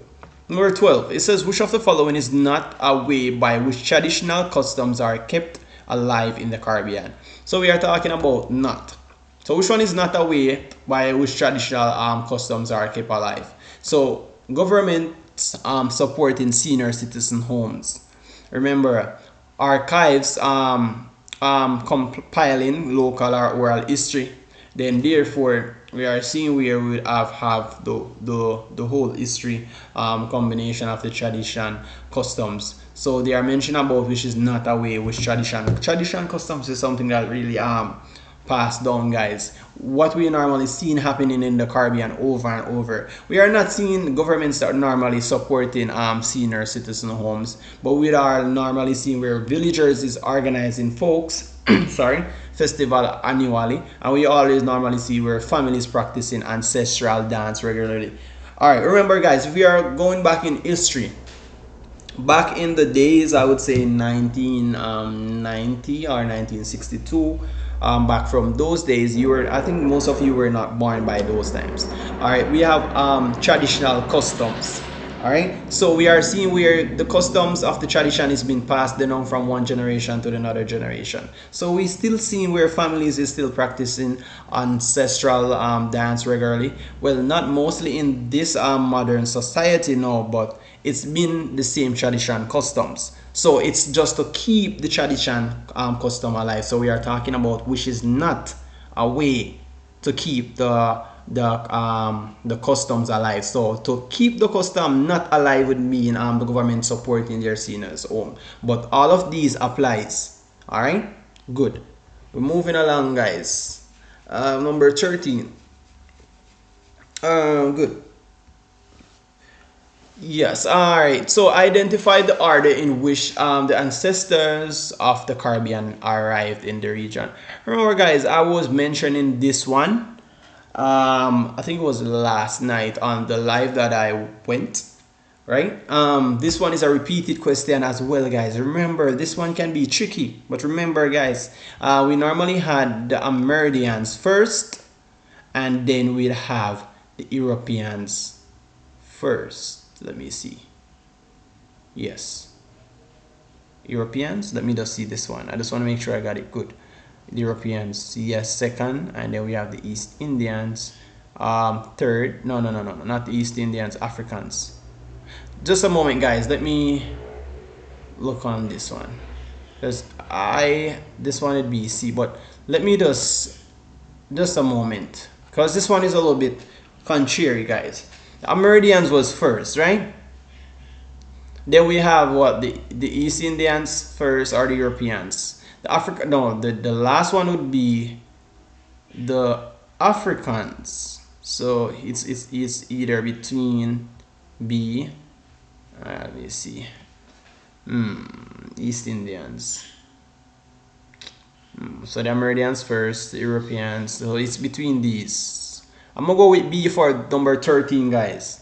And the reason being because we have the Amerindians first, they would have the Europeans second, and then we would have the East Indians third, and then we'd have the Africans last, right?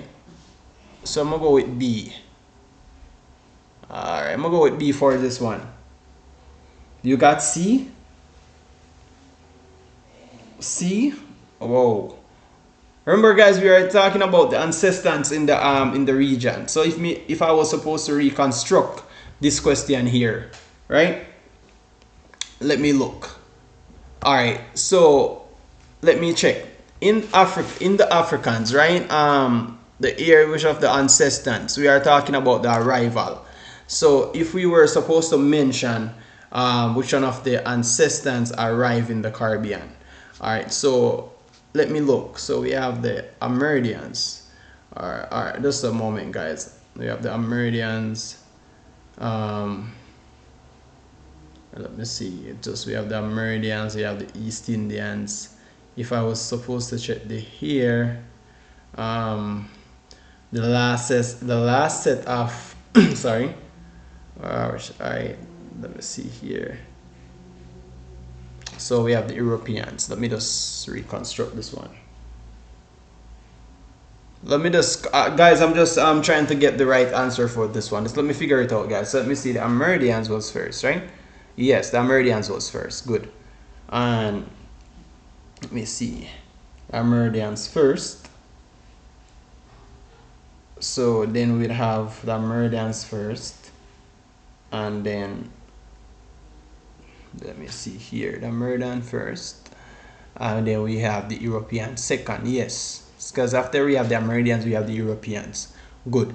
And then normally the Africans, I think, wait, the Africans was there before the Indians. The Indians was at, so let's see, the fourth set of nation that went. So we have this 3, and then we have the East Indians would be the last.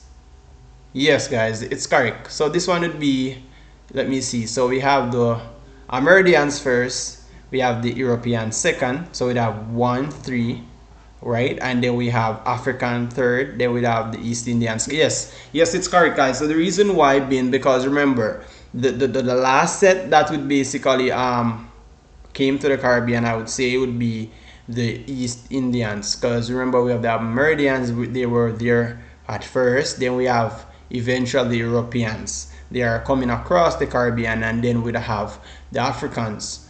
There were the other nations that were helping on, if we went into the history, they were the one that were helping on the plantation as well, and then we'd have where they were exporting Indians, where they were having immigration.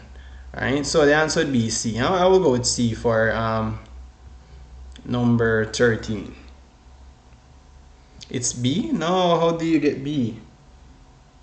All right, we're going to number 14. We're not no more debating, guys. The answer would be for number 13. The answer would be C. All right, good. All right, number 14. It says the courtship prior to marriage in the Caribbean is a custom handed down by ancestors from.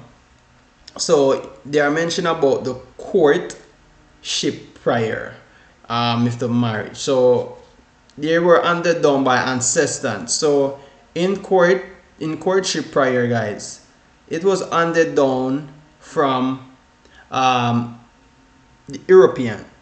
So it was from Europe, right? And the courtship basically, it's basically like a relationship between the people. So it's like when they are marrying, right? So it's just a customs that they within the marriage within the Caribbean. So the answer would be D, Europe, right? How did you get C? It's not from Africa. It's not from Africa, guys. It's from Europe. All right. We are moving along. Number 15 here. So number 15 says, which of the following terms describe a group of Boy Scout?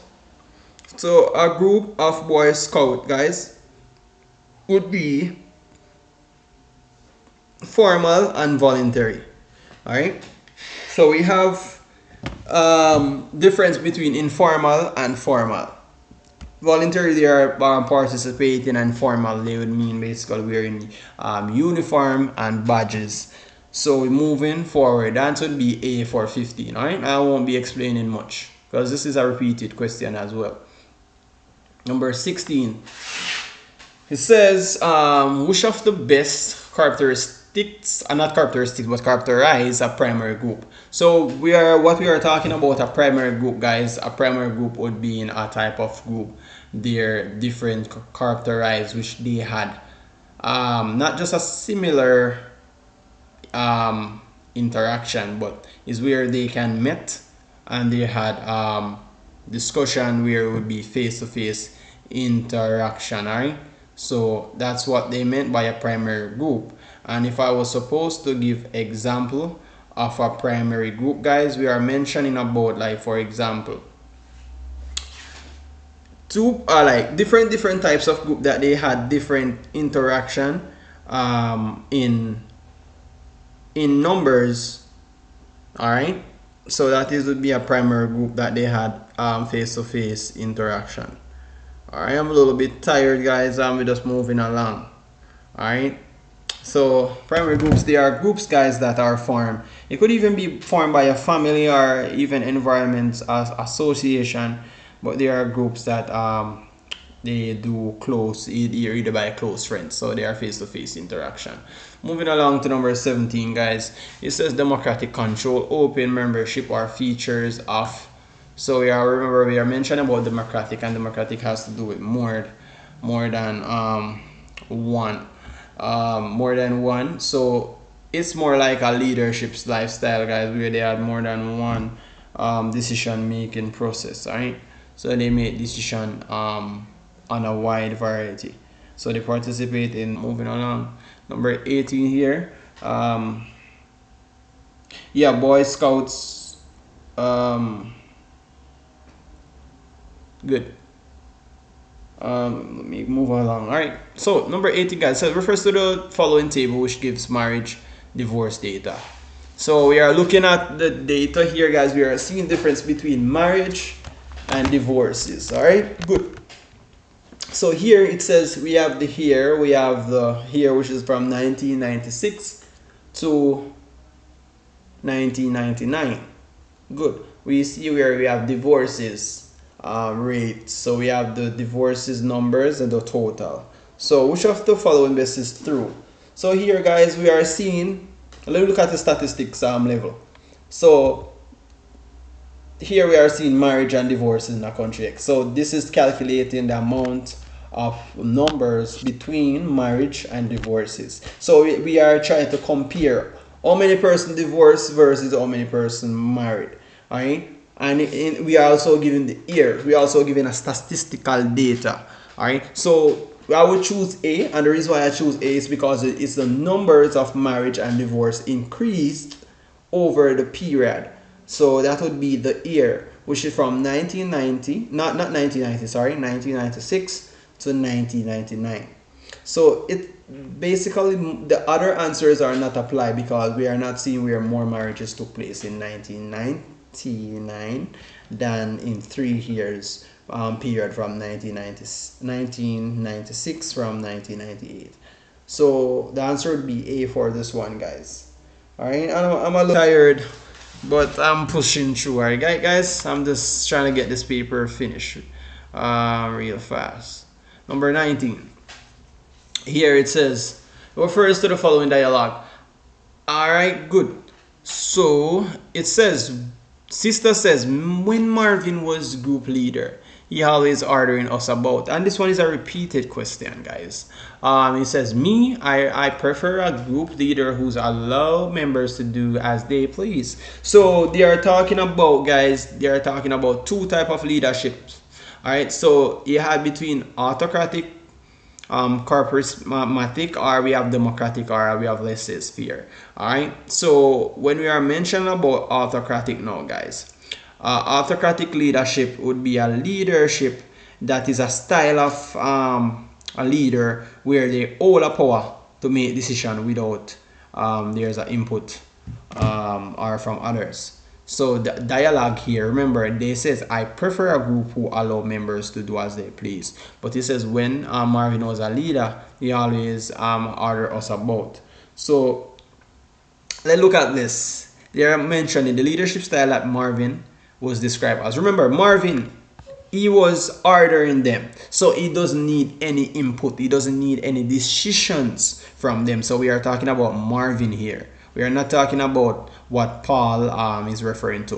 All right, we are talking about what Marvin did. So what Marvin did, Marvin was he was the leader, and he always ordering them about. So he was like telling them, all right, you need to do this, you need to do that. There's no input that I could say, all right, I doesn't like the decision that you are making. You cannot put any input. So for you cannot put an input, that would be an autocratic. All right, so they are the one that who are ordering. It's different from democratic. All right, good. All right, moving forward, guys. I'm a little bit tired. Oh my. Moving forward. All right, good. Number 20. It says Paul's statements indicates that he preferred a leader who is stylish. All right, so this one always been let me see. This one always been a question where persons normally always wanted to know is either the answer is going to be between laissez-faire or it's going to be between democratic. All right, let me explain what's going on here, guys. So here on Paul, remember, so Paul was mentioning that he rather a group leader who allow members to do as they please. Remember, so you would have to have your own will to do what you are like. All right, so for a laissez-faire, guys, a laissez-faire would be an on-off approach. So an hands-off approach would mean, like, for example, if I was supposed to be an autocratic person, so where I was, all right, I was just making these questions and I was saying, okay, A is the answer. There's no for you to put in input to say, okay, the answer is wrong. So for a laissez-faire now, guys, that would be a persons who take their hands off restriction method. So there's no restriction. So you can make your input and you can give others the chance to make their own decisions. So the answer for number 20 would be D, laissez-faire, right? Does everyone understand? Let me get a thumb finger in the comment section if everyone understands. Or any emojis, please. Does everyone understand number 20? We had 76 likes, guys. Can we get 80 likes, please? We have over like 30 persons watching the live now. Come on, guys, let's go, let's go. Does everyone understand? Can I get a comment or any emojis in the comment section, please? Let's go, guys. My God. All right, Danica, I saw you. Right. Gorita, I saw you. Rihanna. Hinata.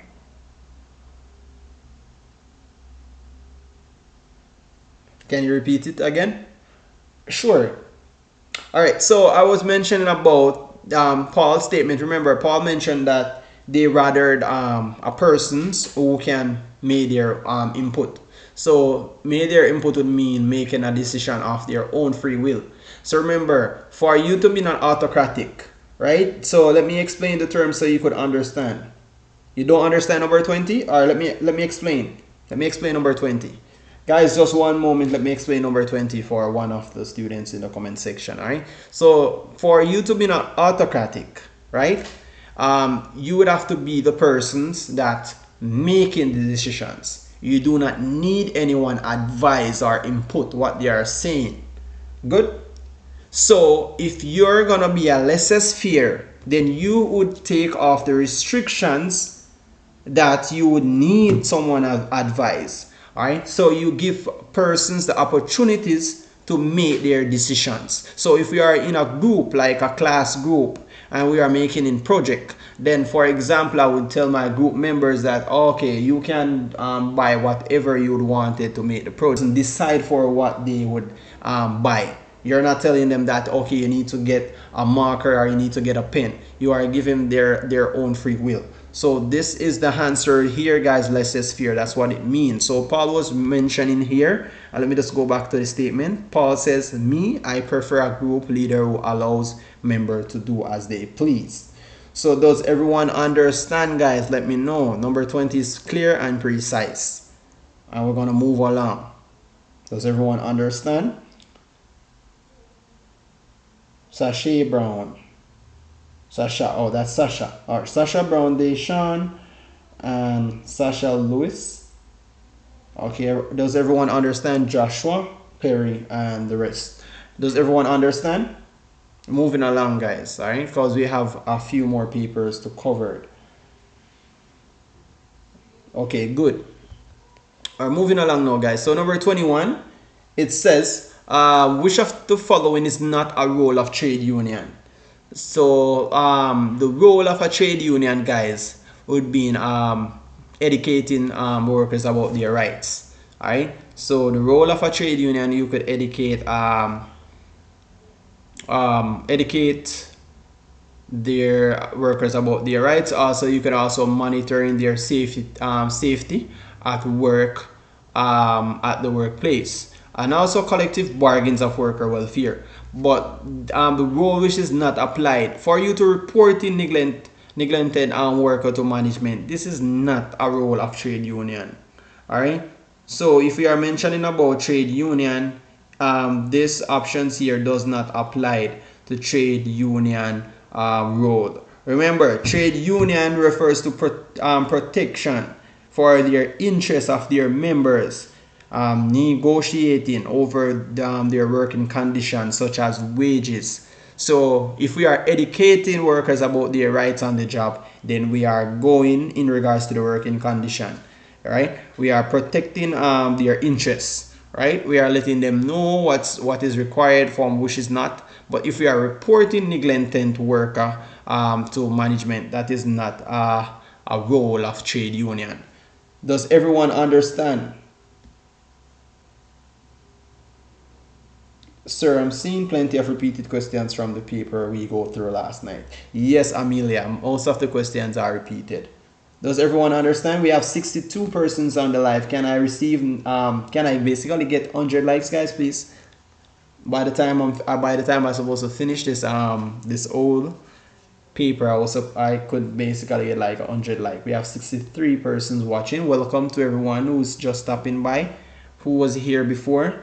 I hope you guys are learning something new while I move along, and I will explain the questions and explain why I chose these answers. All right, good.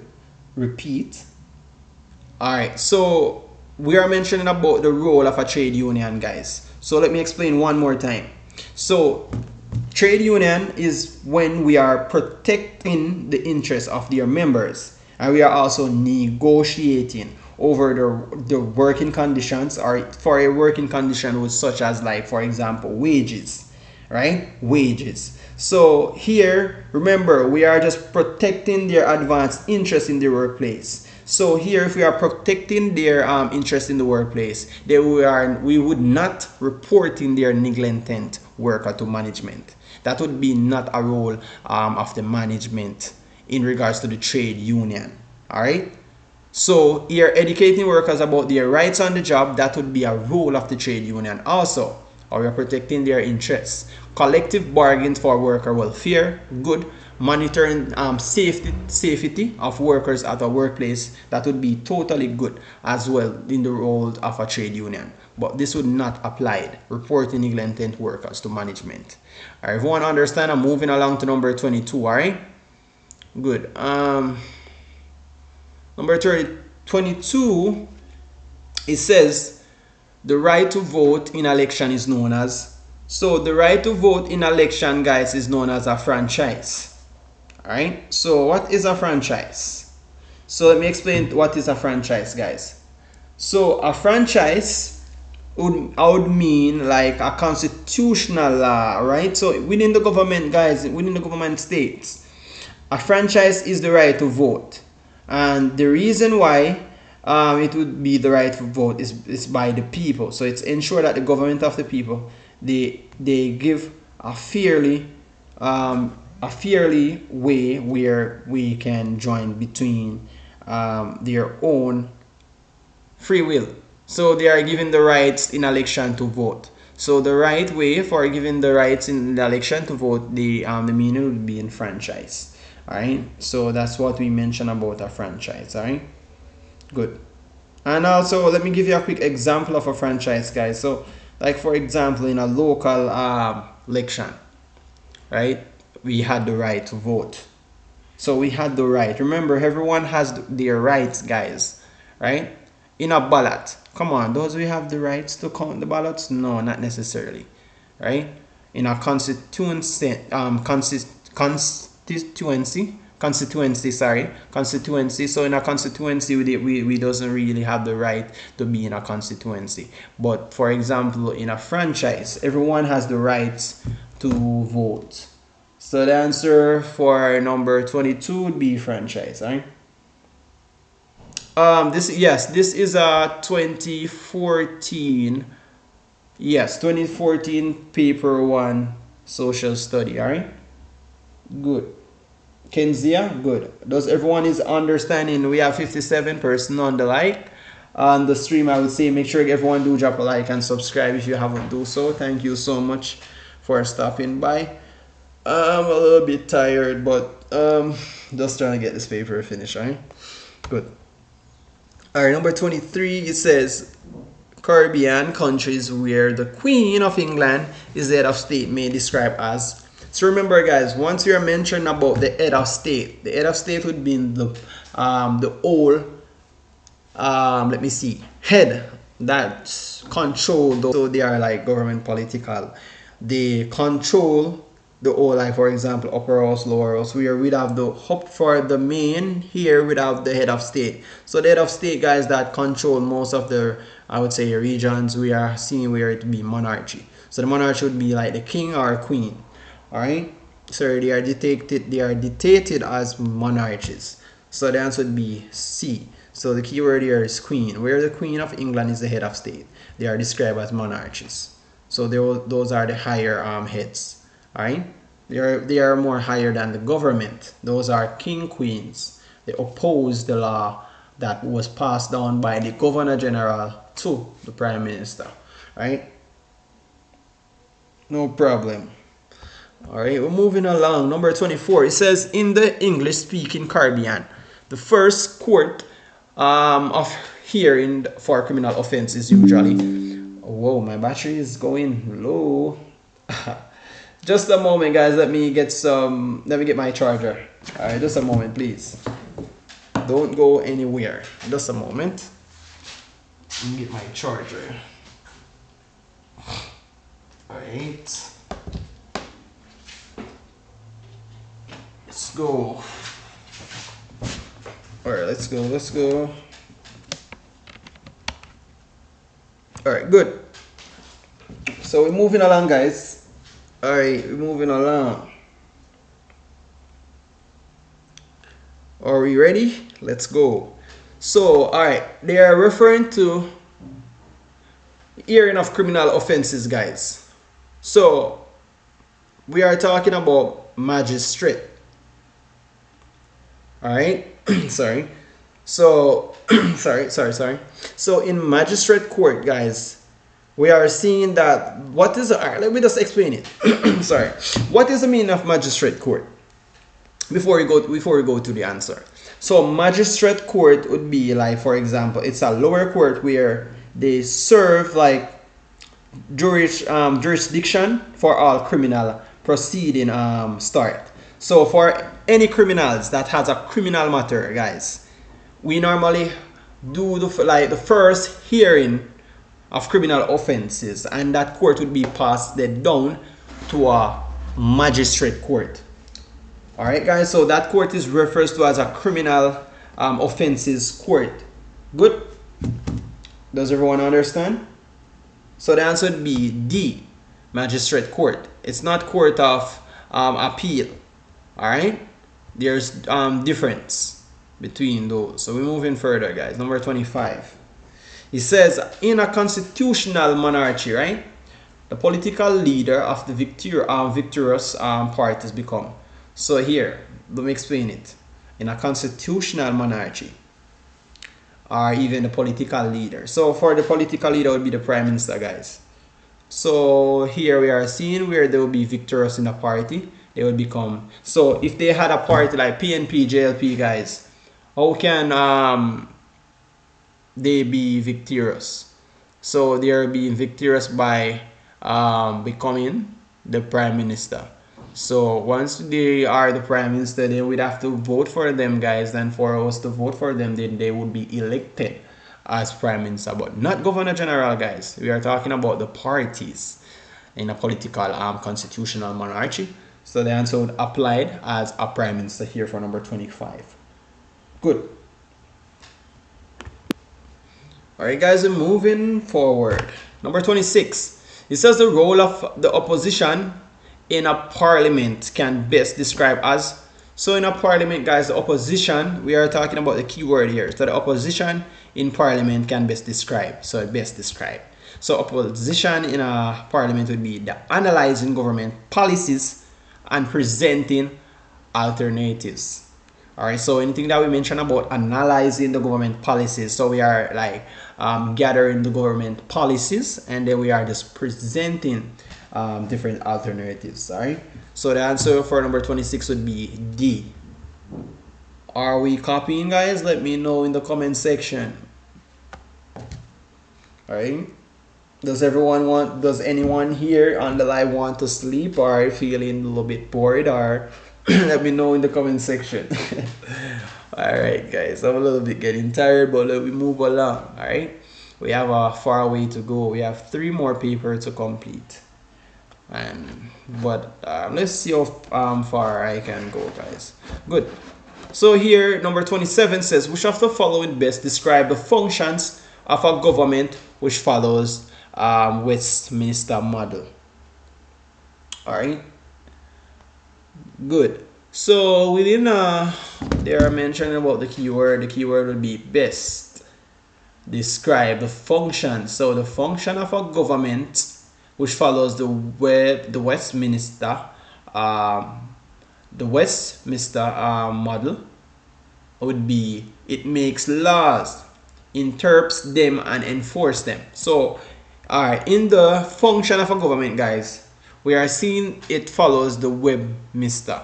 Alright, so the Westminster model would be where they make law. So making law, they would try to interpret the law. So they're trying to understand the law. And once they understand the law, then they would enforce them. So they would use them in a measures. Alright, so setting the law, before they even do set the law, they would normally make the law. So we are engaging into law first, and then we are interpreting the law. And once we interpret the law and understand the law more better, then we would enforce them into stricter measures. All right. So C would be for number 27 when they mention about the function of government, which follows the Westminster model. All right. Model. Good. Good. So we are moving on further, guys. Number 28. It says, which of the following is not included in the written constitution of a country? All right. This one, guys, they are talking about, they are talking about the written constitutions, which is not included in the written constitutions. So, in written constitutions, guys, right?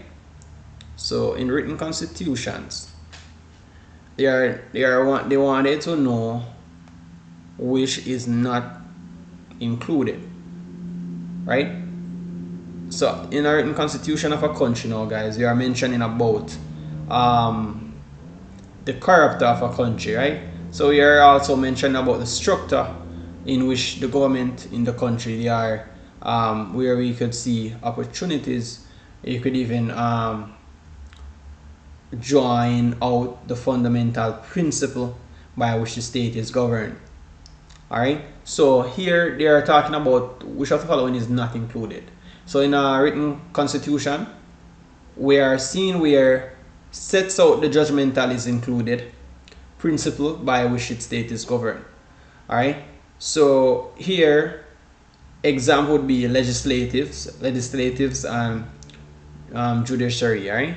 So here we are seeing where method of taxation is not included, and the reason why method of taxation is not included is because where we are seeing method of taxation would be like, for example, income tax, property tax, even corporate taxes, and even capital gains.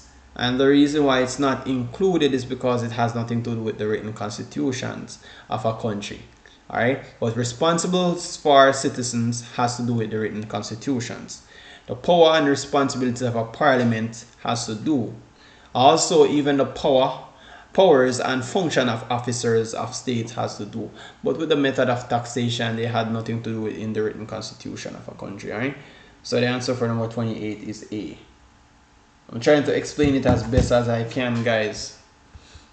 Number 29, which prescribe the relationship between the people and the state is, alright, so we are talking about the framework. So we need to outline the framework in which laws are made. So laws are made and they which prescribe relationship between people and the states. So here, the reason why we choose constitution here, we are mentioning about the law, guys. So anything has to do with the law has it prescribed its own relationship between the people and the states. So we'd have to choose constitutions. Alright, and the whole reason of the constitutions, therefore, we are seeing where constitutions would mean basic principle, and even laws that follows by the state of a nation, or even the social group that determine their powers and duties of the government. Good? Good. So we're moving further on.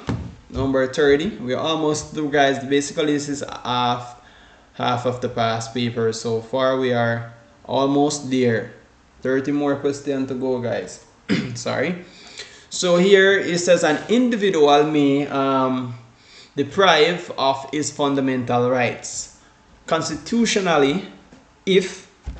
So here they are what they wanted here to know is if an individual may deprive of his fundamental rights of constitutionally, how their fundamental rights would be a key part of it. So a state of the emergency has been declared, and the whole reason why the state of emergency has been declared is because their fundamental rights. So when they mention about their fundamental rights, it has to do with, let me see, um, it has to do with the groups, like for example, the groups that have been recognized by protection. All right. So a quicker example of a fundamental rights in Jamaica here, guys.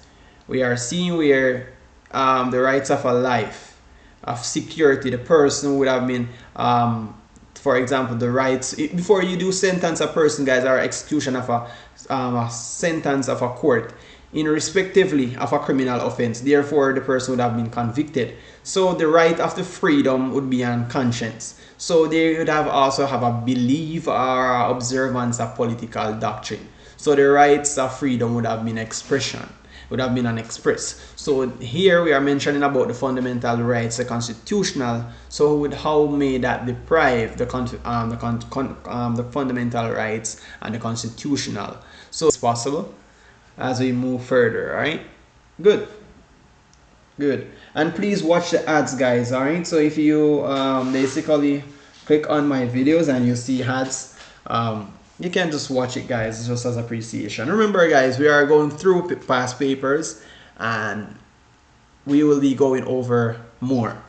All right, so there's nothing much that you guys will be missed. All right, so watch the ads as appreciation, guys. Remember, I take my time. You know, I've been live like around 2 hours now.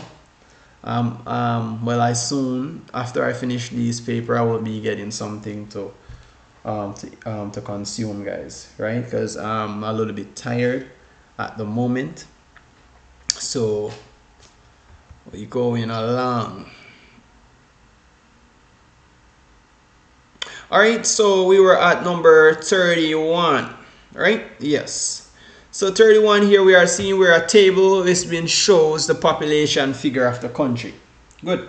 So here we have country, we have the area after kilometer square, we have the populations. So they are mentioning about which has the highest population in intensity. Remember, this question is a repeated one, guys. I won't be going through. all right. So I won't be explaining this much. I'll just going through the answer, all right? Because this one is a repeated one. So there, I'm talking about the highest population density. And the highest population density we are seeing where, for example, here we are seeing the kilometer square. Here for country 2, here we have 150 in the population. We have the same in this one. But there's a difference between kilometer square in its area than its population. So in the bold population density, we'll have a more higher number in country 2 here because we had, remember, the population in 1995 and we have the kilometer square. Here the numbers, which should be 25,000, is whole different area in a kilometer square than 100 kilometer square. So therefore we would have a highest population density because the increase, it would be increased in as the population increases, then therefore we'd have more of its areas. All right, so the answer for number 31 would be B. All right, so this would be an answer here, this one. All right, any other answer, feel free to leave it in the comment section. We're moving further, guys. We're moving on. Which country has the lowest population density? Come on, let me just go over this question again. So here, guys, we have 750 kilometers square. All right, and we have the population, which is 70,000. So let me look on the kilometer square. 750.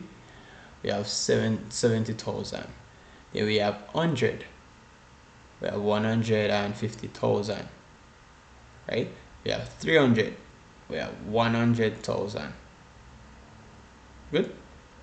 We have 25,000. We have 150,000. So remember, more likely the area in the kilometer square would be less than its population. So here would have lesser in area on figure right here, country 4, because there is less in its own area kilometer square than its population. All right, so its population, the population here would be decreasing as we have more area in its kilometer square. So this would be decreasing, while here would be increasing because we have less in the kilometer square where we have more population. All right, so here the answer for number 32 would be D. So it would be the lowest population in density.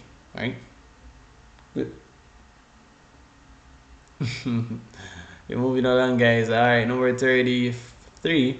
It says the term labor force. So remember, guys, labor force would be the amount of persons, the total of populations in a country, persons that are employed and persons who are unemployed but they are seeking jobs. So get that definition pretty precisely and clear. So the answer for number 33 would be D. This one is a repeated one, guys. I won't explain much. All right. All right, good. Moving along. Number 34. It says for which of the following purpose is the information collected in a census normally used? All right, so in a census, guys, it's almost like a well, not really a statistical data, but they refer to as a data collection. So when they get the data, guys, they wanted to see how many persons in a household, how many persons are employed, how many persons are unemployed. So they use that data to infrared into government political planning and to build even or to encourage the economic system where they would have to build a whole fractions of jobs placement, like jobs sites, job placements, like for example art. The government would implement art just to engage most of the young youths into I would say work, right? So here they are mentioned about the census. So let we go to the question here. So the answer here for this one would be C, and the reason being because here to predict the needs for society plans, how to satisfy them. Then once we get the data, and to know how many persons are working from they are not working, then we would try to imply plans for the persons who are not working, and we would like to plan how to satisfy them also. Therefore, we would determine the rate of the population growth. Then we will see how much of the rate the population is growing, because remember, the more person is working, guys, is more better for the population, right? So they are trying to engage more persons into the population growth, right? So to estimate the number of government supports in a country, this doesn't make sense. So this is not in it, all right? X out. So we choose between this one. So predict. So the answer would be C. So it's 2 and 3. Everyone understand? Moving along. Number 35. So which of the Caribbean countries remain producers of primary products mainly? Because so we are mainly talking about the products. So most Caribbean countries, they remain producers of primary product. So they don't have a secondary product, guys. They only had a primary product. And the primary product would refers to as the only product they had, in the sense they are not like trying to expand on their, I would say they are not trying to expand on their production, right? They are not trying to expand on their production.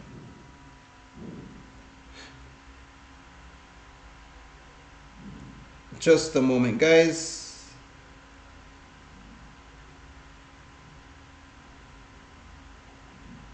Just a moment, please. Just a moment, guys, please.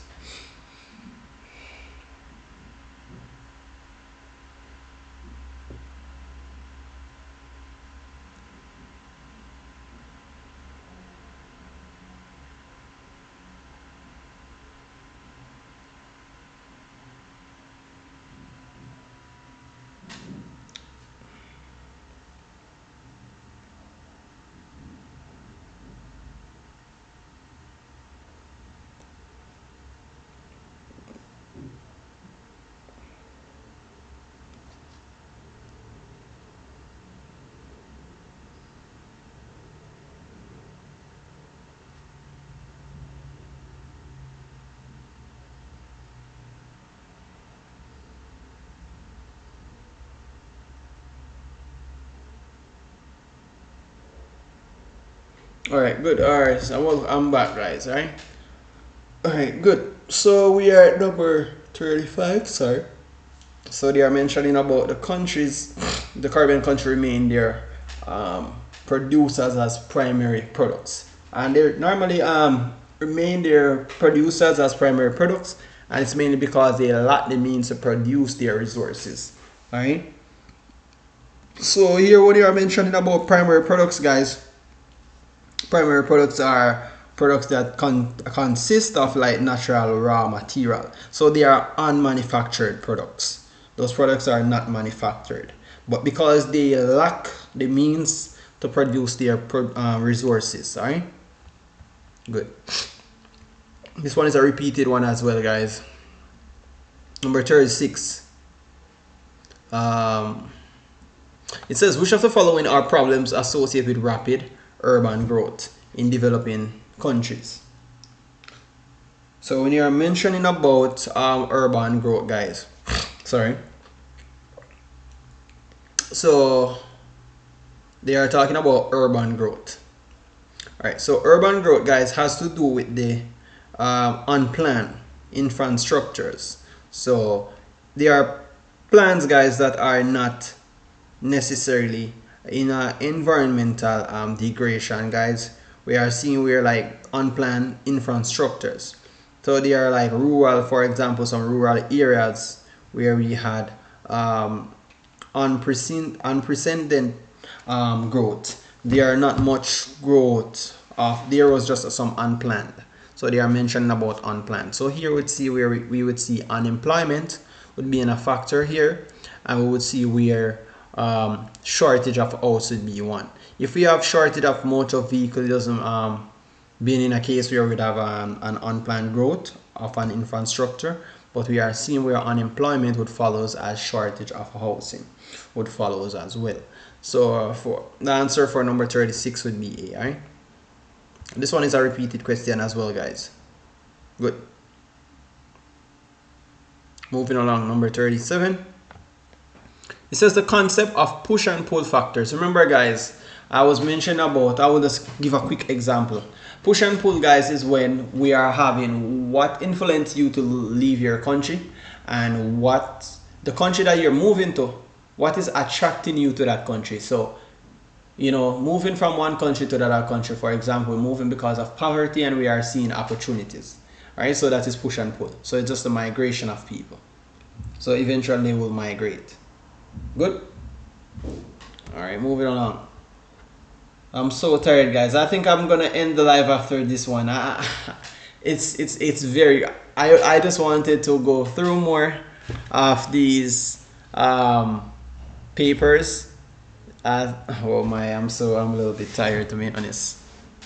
What I would do, I would finish these first, and then I'll probably make another live in around like 3 o'clock. So if everyone could join my live at 3 o'clock, that would be good. All right, so I would probably start my live at 4. 4 o'clock would be great. Is everyone agree with 4 o'clock? After this paper, I would start my live at 4, because I will have to get some rest first, and then I will have to, you know, energize for the rest of the paper. Everyone agree? All right, let me go ahead. All right, guys, good. So number 38, they mentioned about the discourage of immigration, right? So immigration, guys, has to do with the act of leaving one's homes to settle permanent. All right, so why you think, okay, let me just explain more clearer, guys. So we are talking about the discourage of immigration. All right, so discourage of immigration.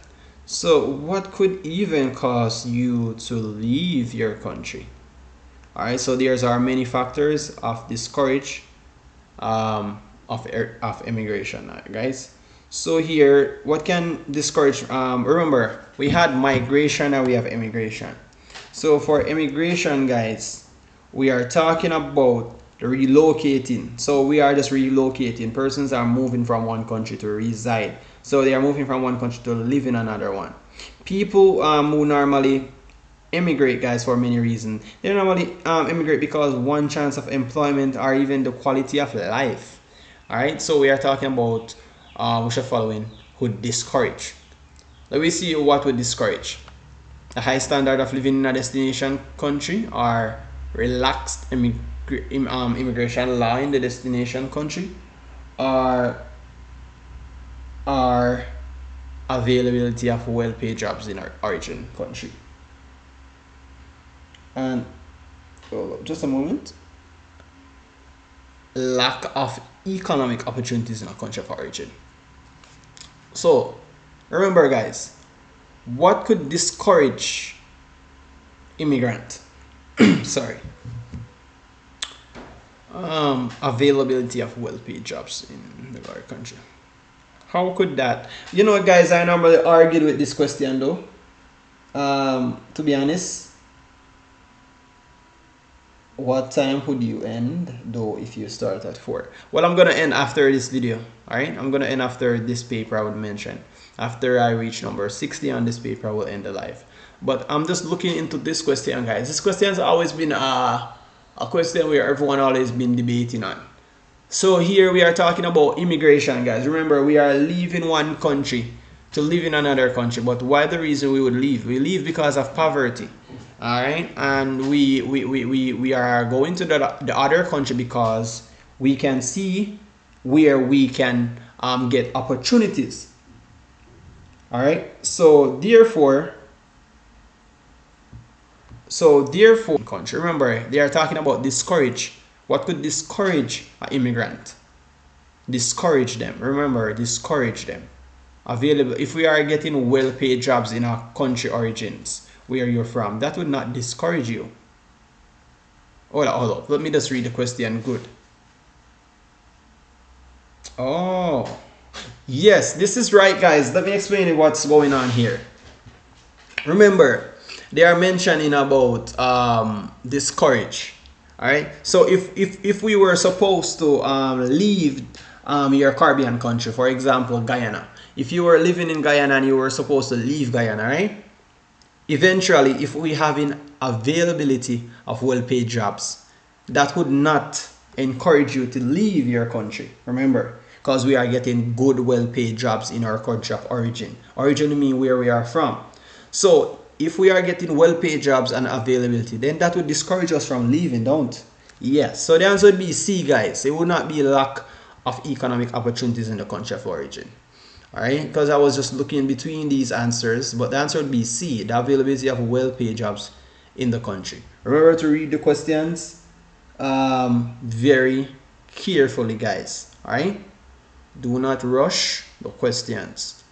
Good. So number 39 here, moving along. So we are seeing an illustration here. To the city is 30 kilometers, right? All right, good. So this guy is saying no work, low wages. I will work and live better in the town. What do you think is happening here, guys? Look, eventually in his city there is no work, right?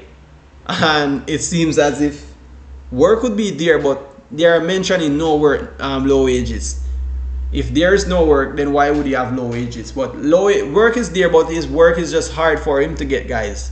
And there is low wages either way. And what he's trying to say is, to me, is he's living inside of a country zone, right? Therefore, he's going to the town, right?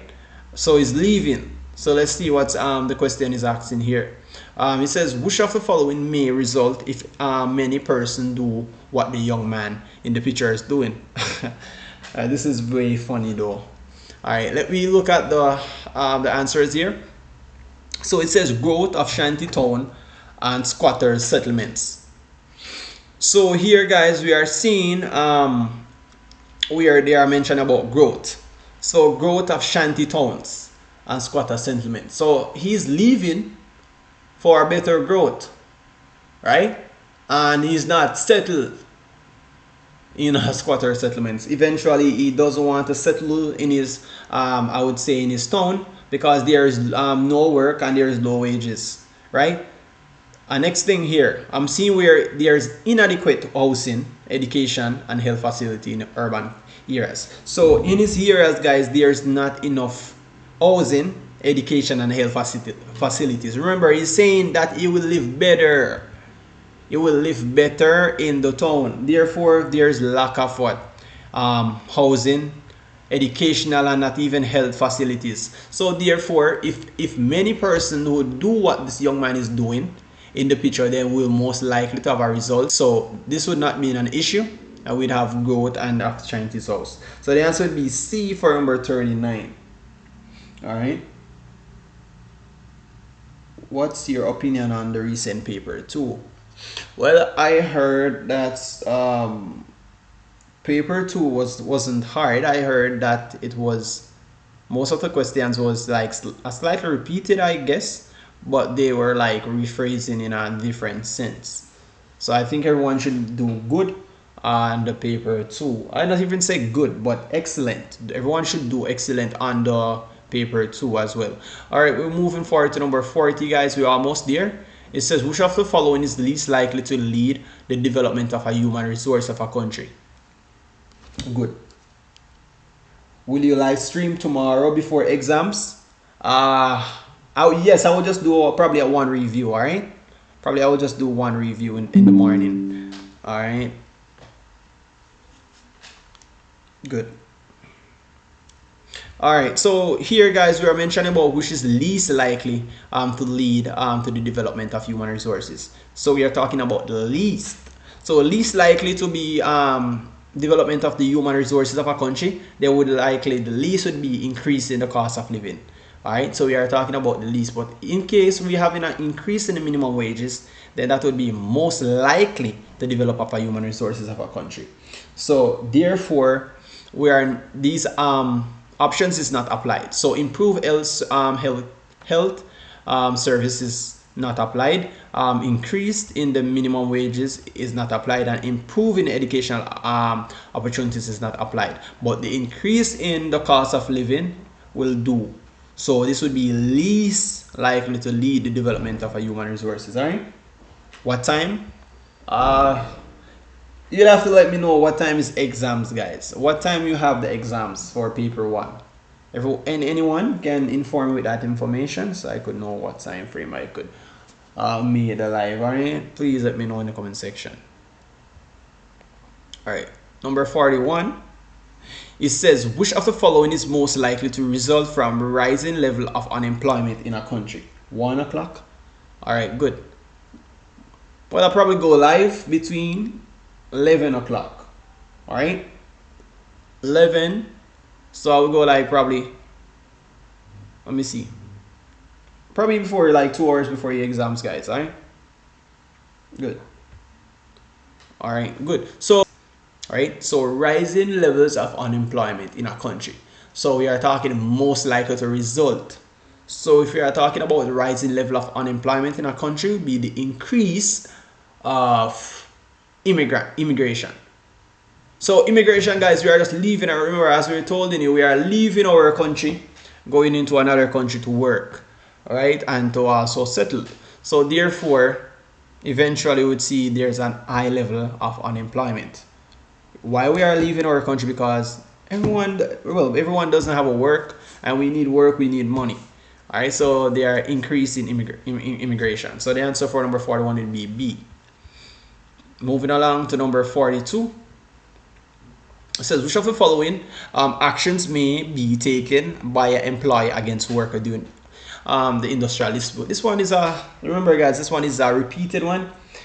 This was repeated on the 2011 paper as well. Remember, as an employer, guys, they had the right to lock out, but us as a worker, we have the right to strike. So the notifications, all right, so you can get notified when I'm live. All right, so you don't miss any further updates. Please, I'm asking you guys, turn on the bell, click the bell and turn it on, so when I'm live, you can be on the live, you won't miss it, because a lot of persons been complaining that I have been going live and they are not seeing the live, they are being late. All right, so turn on the post notifications.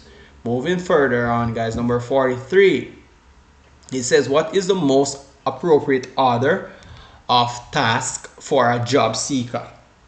So for a job seeker, guys, therefore, write application for a desired job is not yet. So for a job seeker, guys, the first thing we'd have to do first, we'd have to collect information about the jobs available. Alright, so we cannot just write an application about a desired job if we are not knowing that the job is not available. Alright, good. So therefore, after we collect the information about the available job vacancy, then therefore now what we would do is to assess the suitability for available jobs, and then we have to give them qualification and interest. So therefore we'd have to reach out about the suitability. Are we interested? So we reach out to the job and we have to give in our qualifications and therefore shows our interest. Then after we'd have to write the application for desired jobs. So we have to do it in a sequence. Alright, so first collect information, and then we have to assess the suitability for available jobs, and then for the write the application. So that would be C for number 43. Make sure everyone is understanding. Alright, we're moving further, guys. We're moving on. Good. Alright, good. Moving along. Number 44. It says, fish, bauxite, and sand are best classified as. So these are classified as resources, guys. Not minerals, not products, not elements. So they are classified as resources. Alright, moving on, guys. I'm a little bit tired. Remember, I'm ending the stream after I complete this paper. Right? Sorry. So number 45. We have the following method of fishing is most damaging to the ecosystem.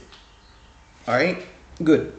So the damaging of the ecosystem would be in use of the dynamite. Alright, so dynamite using then eventually explosive, then that would damage our ecosystem.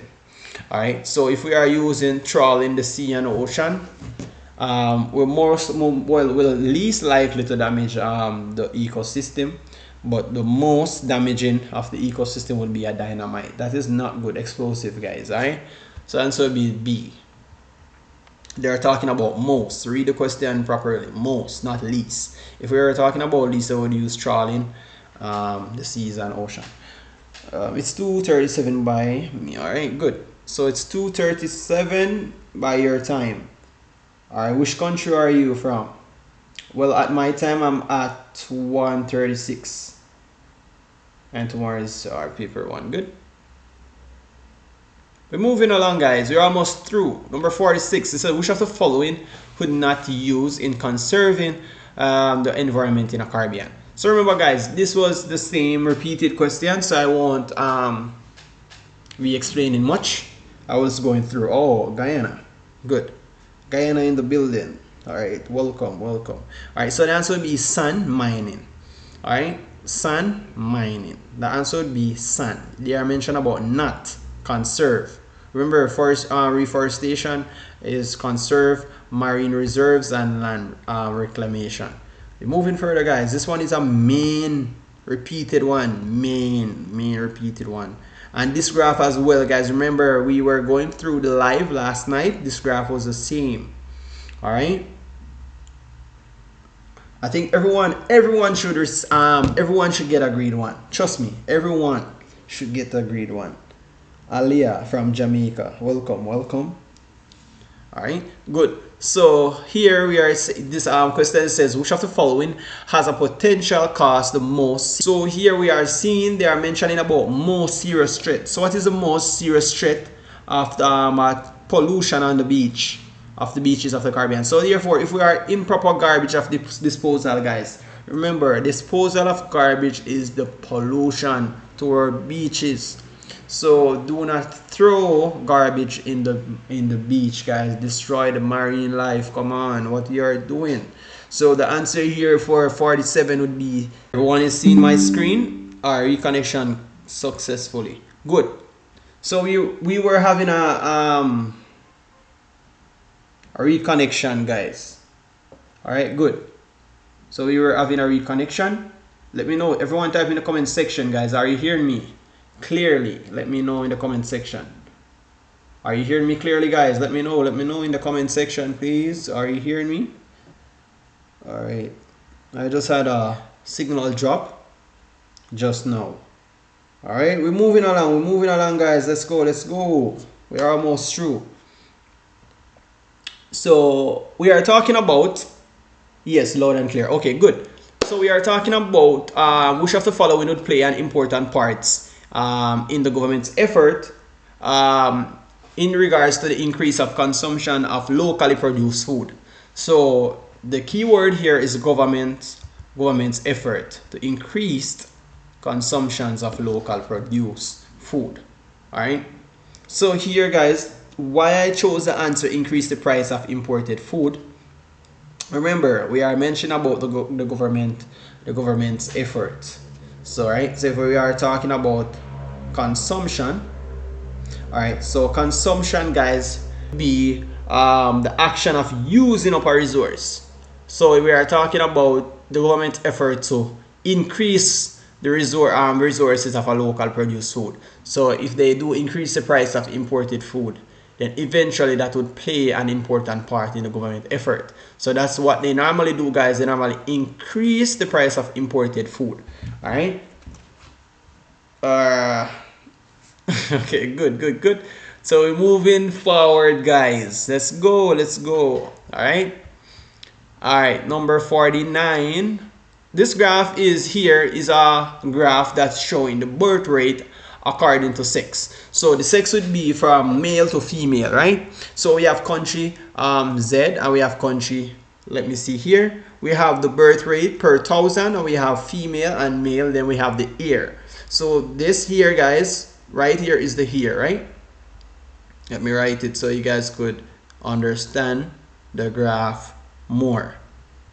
All right, so we have the here, and here is the birth rate according to sex, countries, Z. All right, so we have the birth rate per 1,000.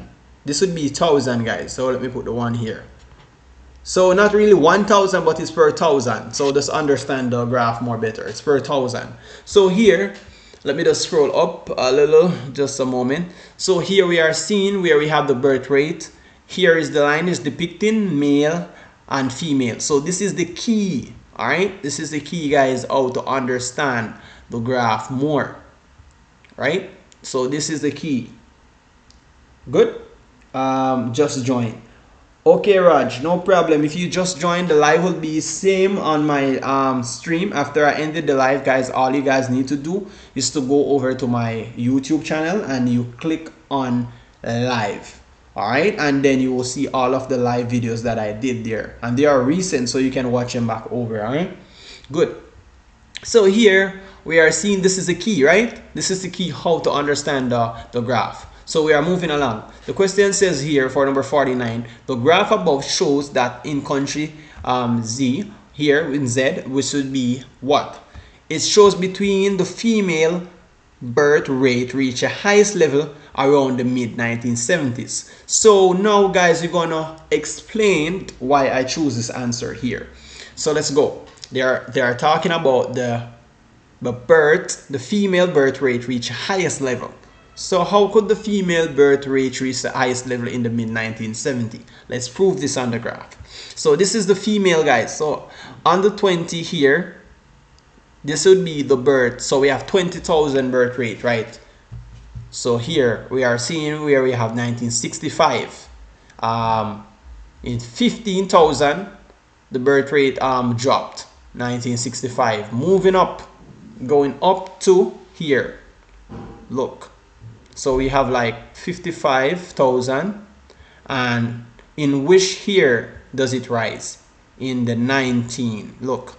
In the 1975, so it's dropped between the 1970s. So it's between the mid. This is between the mid, guys. Look, between the mid 70s, right? So we see we're female. So remember, the key here is female. So this is a female, guys. Look, it's rising steadily. and it's up to 55,000 birth per rate, right? And it's advanced between the year 1970 to 1975. So here it's between the mid 1970. So this is how we get the answer, guys. All right, C.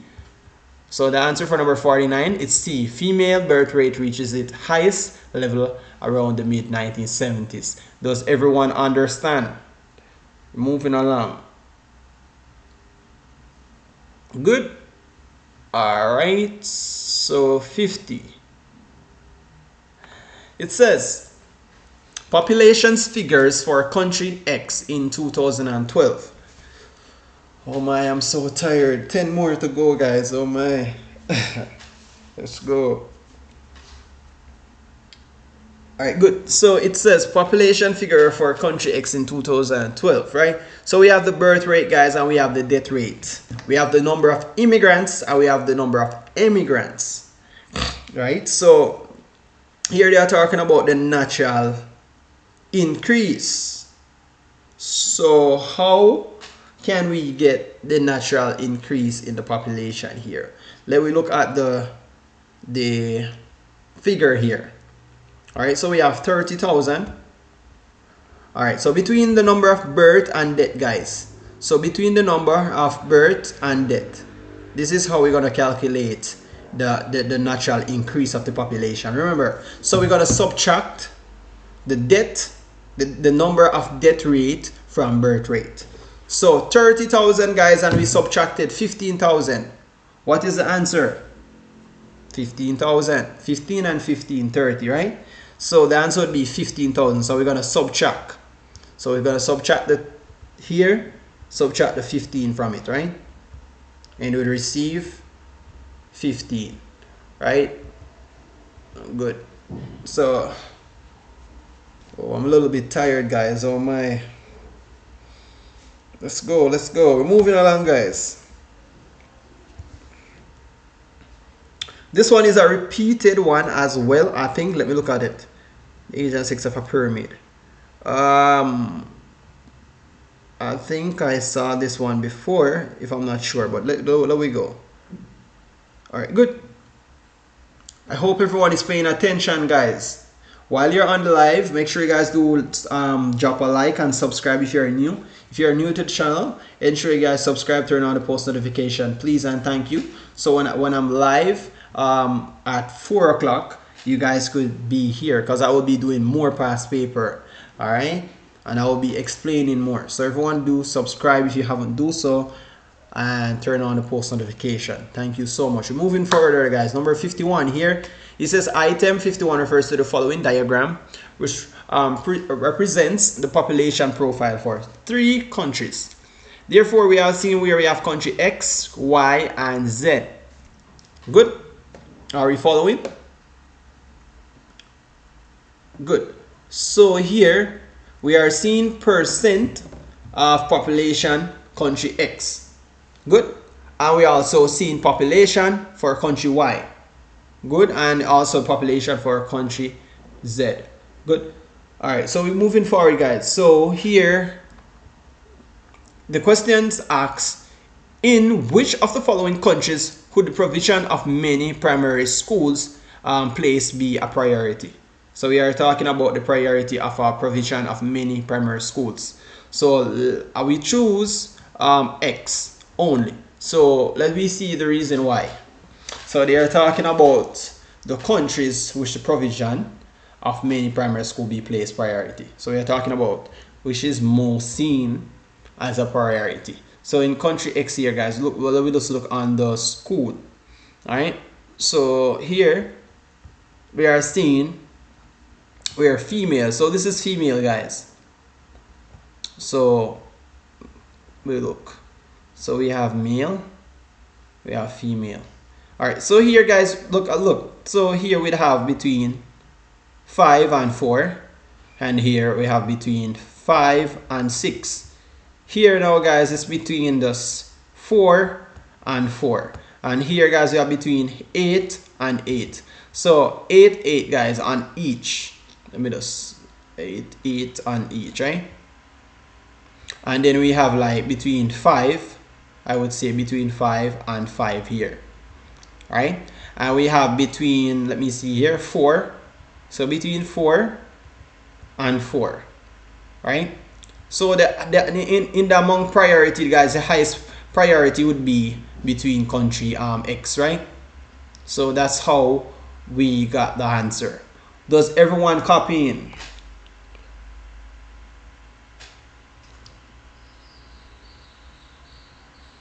Just a moment.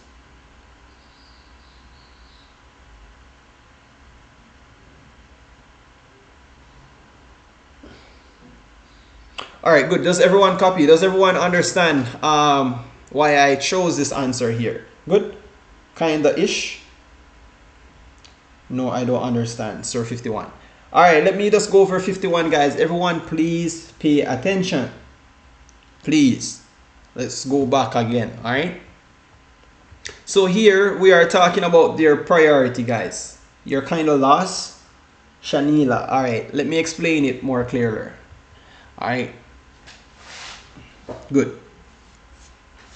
All right, guys. So here we are talking about the age, right? So this is the age. Look between the age, right? We have the age. So the age is based on varies. So we have from 0 to 85. Good. Does everyone? Oh, the screen is blurry. Okay, guys. What you guys need to do, Alia, this is what you need to do. Click on the upper screen. Click on the upper screen of your phone. You would see a settings icon, right? It's like a wheel, but it's in a settings icon, right? Good. So you need to click on that, and you click on quality, and you then need to click on advanced after you click on quality. And then everyone on the live should have a good quality. All right, click on 480p, and you should have a good quality if the screen is being blurry. All right, and we're gonna explain this more, guys. So here we are talking about, so here is the value, guys. This is the value. So we're gonna see how many males and female per value in percentage of population X. So here we are seeing, this is a value. So this is value 8, right? 8 on the percentage level. We have seen another 8 percentage on the level here, guys. So if you were supposed to calculate 8, all right? Does everyone listening? Does everyone listening? Good. All right. So if we were supposed to calculate these two ends, good. So we would have 10 here because this is 5.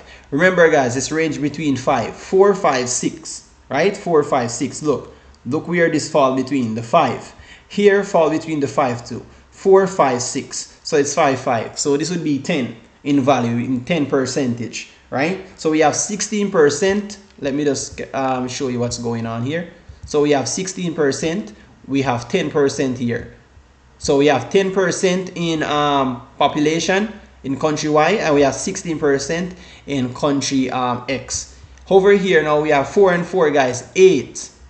So we have 8% in country Z. So they are asking about the priority. So which one has the most in many primary schools? So they are asking in which of the following countries will be a provision of many primary school to be placed a priority. So normally, guys, we'd have it here in country X because it has been 16% most of all out of the all population pyramid. So the answer would be B, X. Everyone understand how did I get the answer for number 51?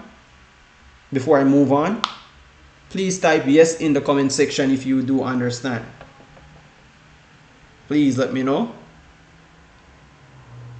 Good, because we're moving forward, guys. Everyone understand? All right, they are saying yes. Okay, good. So we're moving along now, guys. Oh, just a moment. Sir, I was asking for question 50 if we have to do work in. No, you don't have to put the work in. You just want to ensure that you understand. So for 50, you need to subtract the death rate from the birth rate. That's all you has to do and to get your answer. So you don't have to show working on the paper. It's for your own information, all right? So that is how we get the 15,000. And here for the population, this has the more percentages because it falls between 8 here and 8. So 8, 8, 16. So we have it in percent of population. So it will be 16%, 10%, 8%. As you guys could see, 4 and 4. Look, right? So 4 and 4, 8%. So that's how we get the 16%. The answer for 51. We're moving on along, guys. Sir, why X in 51? The reason why I chose X, as I mentioned, it has the more percent, and they are mentioning about the provision of primary school to be placed as a priority. So how could we place a priority in percentage that has the less in females and males? Remember, we are talking about schools, guys, how many males versus females. So let me explain it. We have 8 right? We have 8 percentages of, let me check, let me just show you more. 8 percentages of female here. See, female, male. So 8 percentages of female, 8 percentages of male. So 2, 8 is 16 in total, right? The same here. We had 5% of male, and good. So you understand now. So this is how I come about with the answer, guys. So here it would be a priority. Here, 2, 8, 16, because we have the equal amount of percentages between the sex range. So between male and female. Good. Moving along, guys. I think I'm the only YouTuber that explained these questions as I go along, because most of the YouTubers, they just thrown out the answers and that's it. All right, so we're moving on, guys. It says, which CARICOM groups is made up of prime ministers, executive presidents, or chief ministers?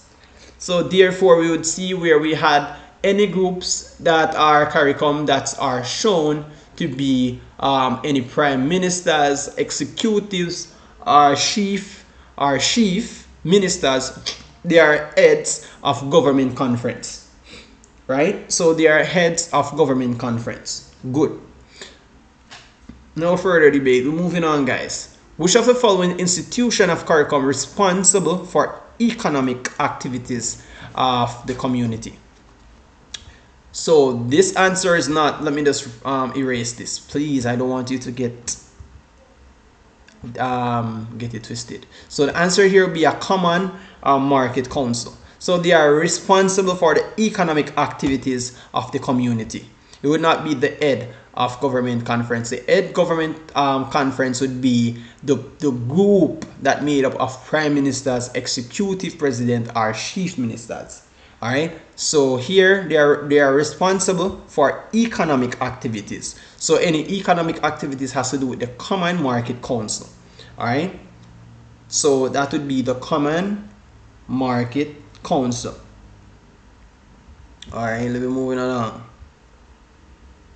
And if you want me to elaborate on the common market council. So guys, when we are mentioning about common market, right? So common market council, guys, it has to do with CARICOM. So we are seeing where it has to do with the movements, right? Where the development of the economic and political community. So they basically work and share this like a shape of policy for a region. Like they normally encourage economic growth and trade. So they are the one that encourage the economic trade, any activities that has to do within the community. Remember, the community, guys, is the CARICOM. Right? The CARICOM, they are partnership within the Caribbean region. So it has to do with the Common Market Council. Does everyone following? Let me know in the comment section. So for number 53 would be Common Market Council. They are the one that partnership, right? They are developing the country's Caribbean together to form an economic and political community. So they normally work together. Good? Everyone understand? Before I move along, because I'm almost through. Alright, good. Okay, good. So number 54, it says if a CARICOM countries imposes restriction on CARICOM products, which of the following provision of treaty is being violated? So we are talking about, guys, here we are talking about the restriction. So the restriction is removing the product.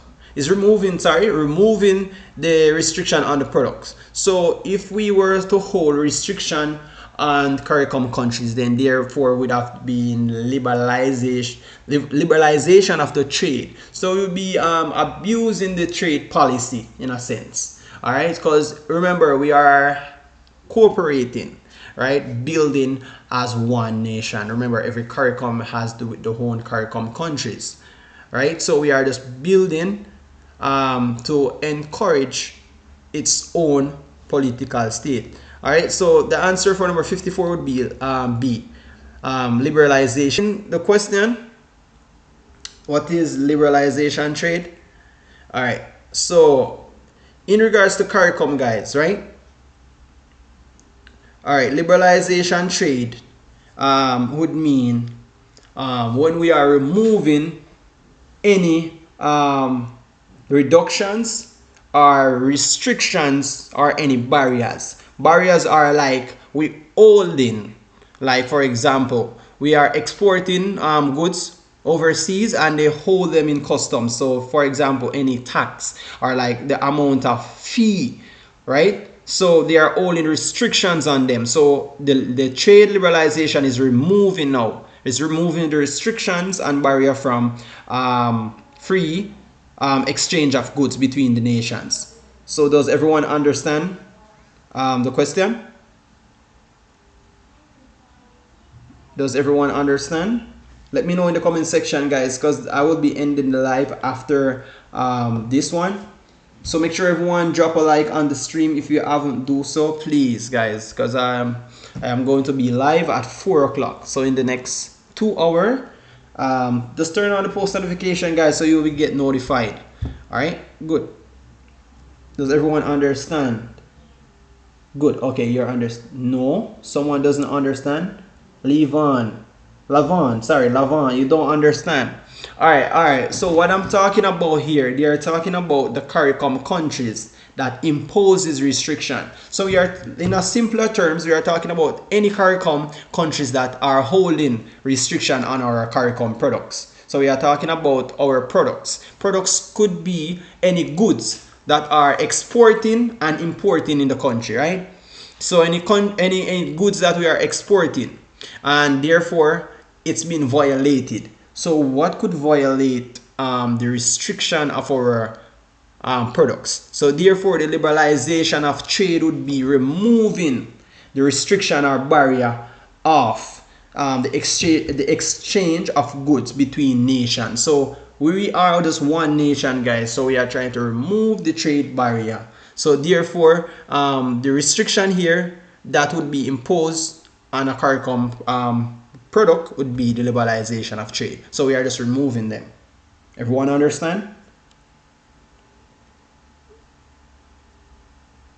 Everyone understand? We are almost through, guys. We are almost through. Let's go. Good. Most persons understand. All right, good. All right, so we're going ahead and explain 55. Let's go. It says, which of the following may hinder the economic integration in the CARICOM? Yes, understand. Okay, Lavan, good. Sorry. So when we are talking about economic integration, right? So we are referring to, I would say, it's different process, guys. So economic integration are meant to be like, for example, reduce the range between like trade barriers and advance. So we're basically trying to protect the economic goal. So we are protecting the economic goal. But there's a reason here that we are hindering meaning we are preventing an economic goal in the CARICOM countries. So in a simple term, we are here, we use block, all right, B-L-O-C-K. So let me just break down this question in a simpler form so you could understand. We are talking about economic integration. We are talking about goal, right? So a goal that we could achieve. Let me get this clear. So we're talking about goals. All right. Good. No problem, Garth. No problem. So here, which of the following may block the goals in the CARICOM countries? See how simple the question become easy? Good. So we are talking about the restriction. So the restriction on intra-regional trade, now that would block the goals in the CARICOM countries. Does everyone understand the questions? No? I break it down very easier for you now. It's very easy now, guys. Does everyone understand? Please let me know in the comment section, please, because I'm gonna end this live after this question. Well, after the two questions, I would say. So alright, so intra regional trade, guys, understood, 100%. Good. Alright, so good. So inter-regional trade refers to the exchange of goods and service between countries. So we are talking about the exchange of goods and countries. Remember, CARICOM countries, we do trading. Trading is the mainly factor among our different countries. Like for example, Guyana, right? I think Guyana is a great production of rice. Good. And you know, Trinidad, Jamaica also, we do a lot of trading. So if we going to block the goals would be, remember, the goals of the CARICOM, guys, is to build an economic and a stronger nation, right? So if we're gonna block those goals, then therefore the restriction of the inter-regional trade is the exchange of goods. So therefore we would block those that we wanted to do in regards to the exchange of goods and services between the country. All right. So here, the restrictions on inter-regional trade, then that would block the goals in the CARICOM countries. Everyone understand? And I'm moving on. Clear, all right? Number 56.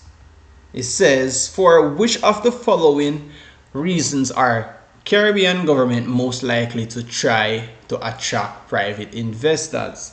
So we are mentioning about the most likely try. It says try, most likely to try. So it's not most likely to happen, guys. We are trying, all right, to attract private investors.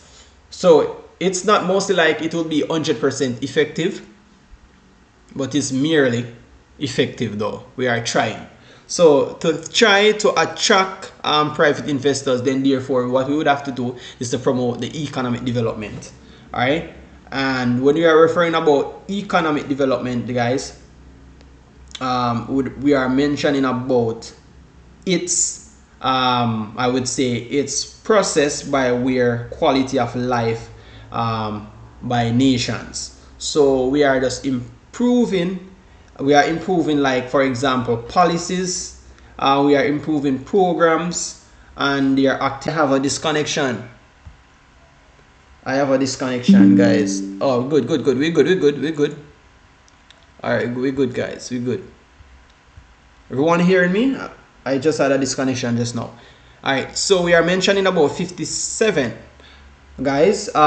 It says, which of the following is a function of CDB? All right, so guys, let me just get this good. So CDB, guys, it's an acronym, right? So CDB.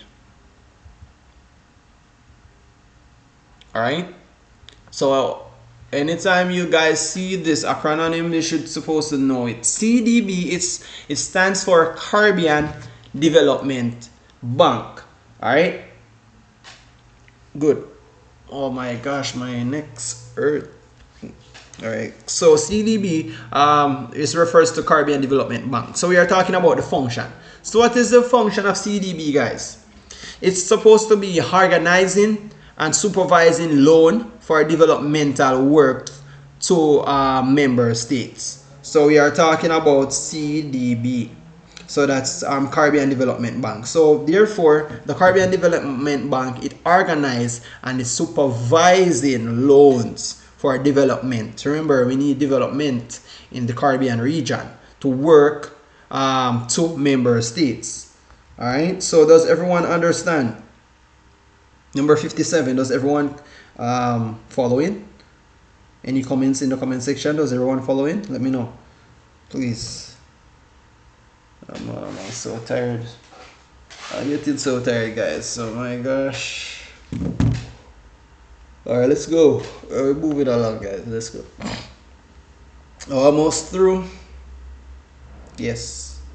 Okay, Akila, good. Alright, everyone is understanding. Good. Nashan, Mashika, Sasha, good. Alright, we're moving along. Let's go. 58. So it says individual countries in the region are too small to make their presence felt on world stage. So someone says a bit. Joshua, he says a bit. You're not understanding. All right, as I move forward, you will understand more. Don't worry, all right? Because I'm just trying to finish off this paper. Don't worry. So here we are talking about individual countries in a region. They are too small to make their presence felt world stage. So this question says implied in the statement need for individual country. So here we are talking about, guys, we are referring to the individual country, right? So it's just one country, right? We are talking about just one country. Good. And in the region, they are too small to make their presence felt on world stage. So we are mentioning about how one country in a region can make their country basically be on stand. So we are talking about world stage, right? So world stage, guys, refers to the meaning we are talking about on point. So we are talking about its temporary stage where we're making a particular role, like a different stage of life. So we are talking about just one country in a region. They just want to be different. So how can it implied in the statement, guys? So how can it be different is to be considered integrated like that, and it's not to impose republicanisms, and it's not to demand their democratic right. So here we are talking about integration, guys. So when we are mentioning about integration, we are talking about its whole action of process. So we are talking about development, right? We are talking about development in a region or its own country, right? So that's what we are mentioning about integration, guys. All right, in its own region. So does everyone is following? Let me know. Does everyone understand? All right, so eventually, guys, in integration, we are, yes, short term. Good. Yes, short term, we are working together. Good, Tajay. So integration would mean the process they are combining more or one things in an effective way. So they are working together to get good strategies, I could say, that could make it being effective. All right. So here they are talking about integration. Consider integration. How can one country in a region that are too small can make their present stand on point? So we just want the country to be outstanding. How can the country be outstanding? We have to consider integration. Good. Does everyone understand? We're moving further. We're moving along, guys. We're almost through. Let's go. All right. Understand. Good session. Good. All right, good. So item 59, guys, it says refers to the following statement, right? We had CARICOM countries that need to pool their skill, human resource. So we are talking about human resources, guys. So it's varies, right? It's varies. So we are not talking about natural resources. we are talking about human resources, and it mentions to CARICOM, right? So human resources, guys, let me just break down this question more sincerely. All right, so human resources is as, like, for example, it's people who make up the workforce in an organization. So it's just people who keep going, that has an organization to make the workforce into an organization, right? So we are human resource. Good? Does everyone understand? Person that are working are human resource, because we are the one that make up the workforce. Does everyone understand what human resource mean? So they are talking about CARICOM countries need to pool their skilled human resource. So this most likely to result of such action, because there would be a reduction in the need for a foreign expert. Remember, guys, if we have more skilled workers, let's put it in a simpler way. Let me just get the human resource out of the way, guys. We are talking about us. We are the human resources. So if the CARICOM countries, they need to pool, what they are trying to say is to train. They need more trainment on us, which is human resource. If they had more trained person in their country, then there would be reductions on the need of foreign expert. Remember, guys, most of the times in Jamaica, it could even be in Guyana, we had most of the countries that they are reaching out to foreign expert to do some development in their country. So if we as own human resources that has the skill to do those work, then therefore there would be a reduction in the need for foreign experts. Does everyone understand?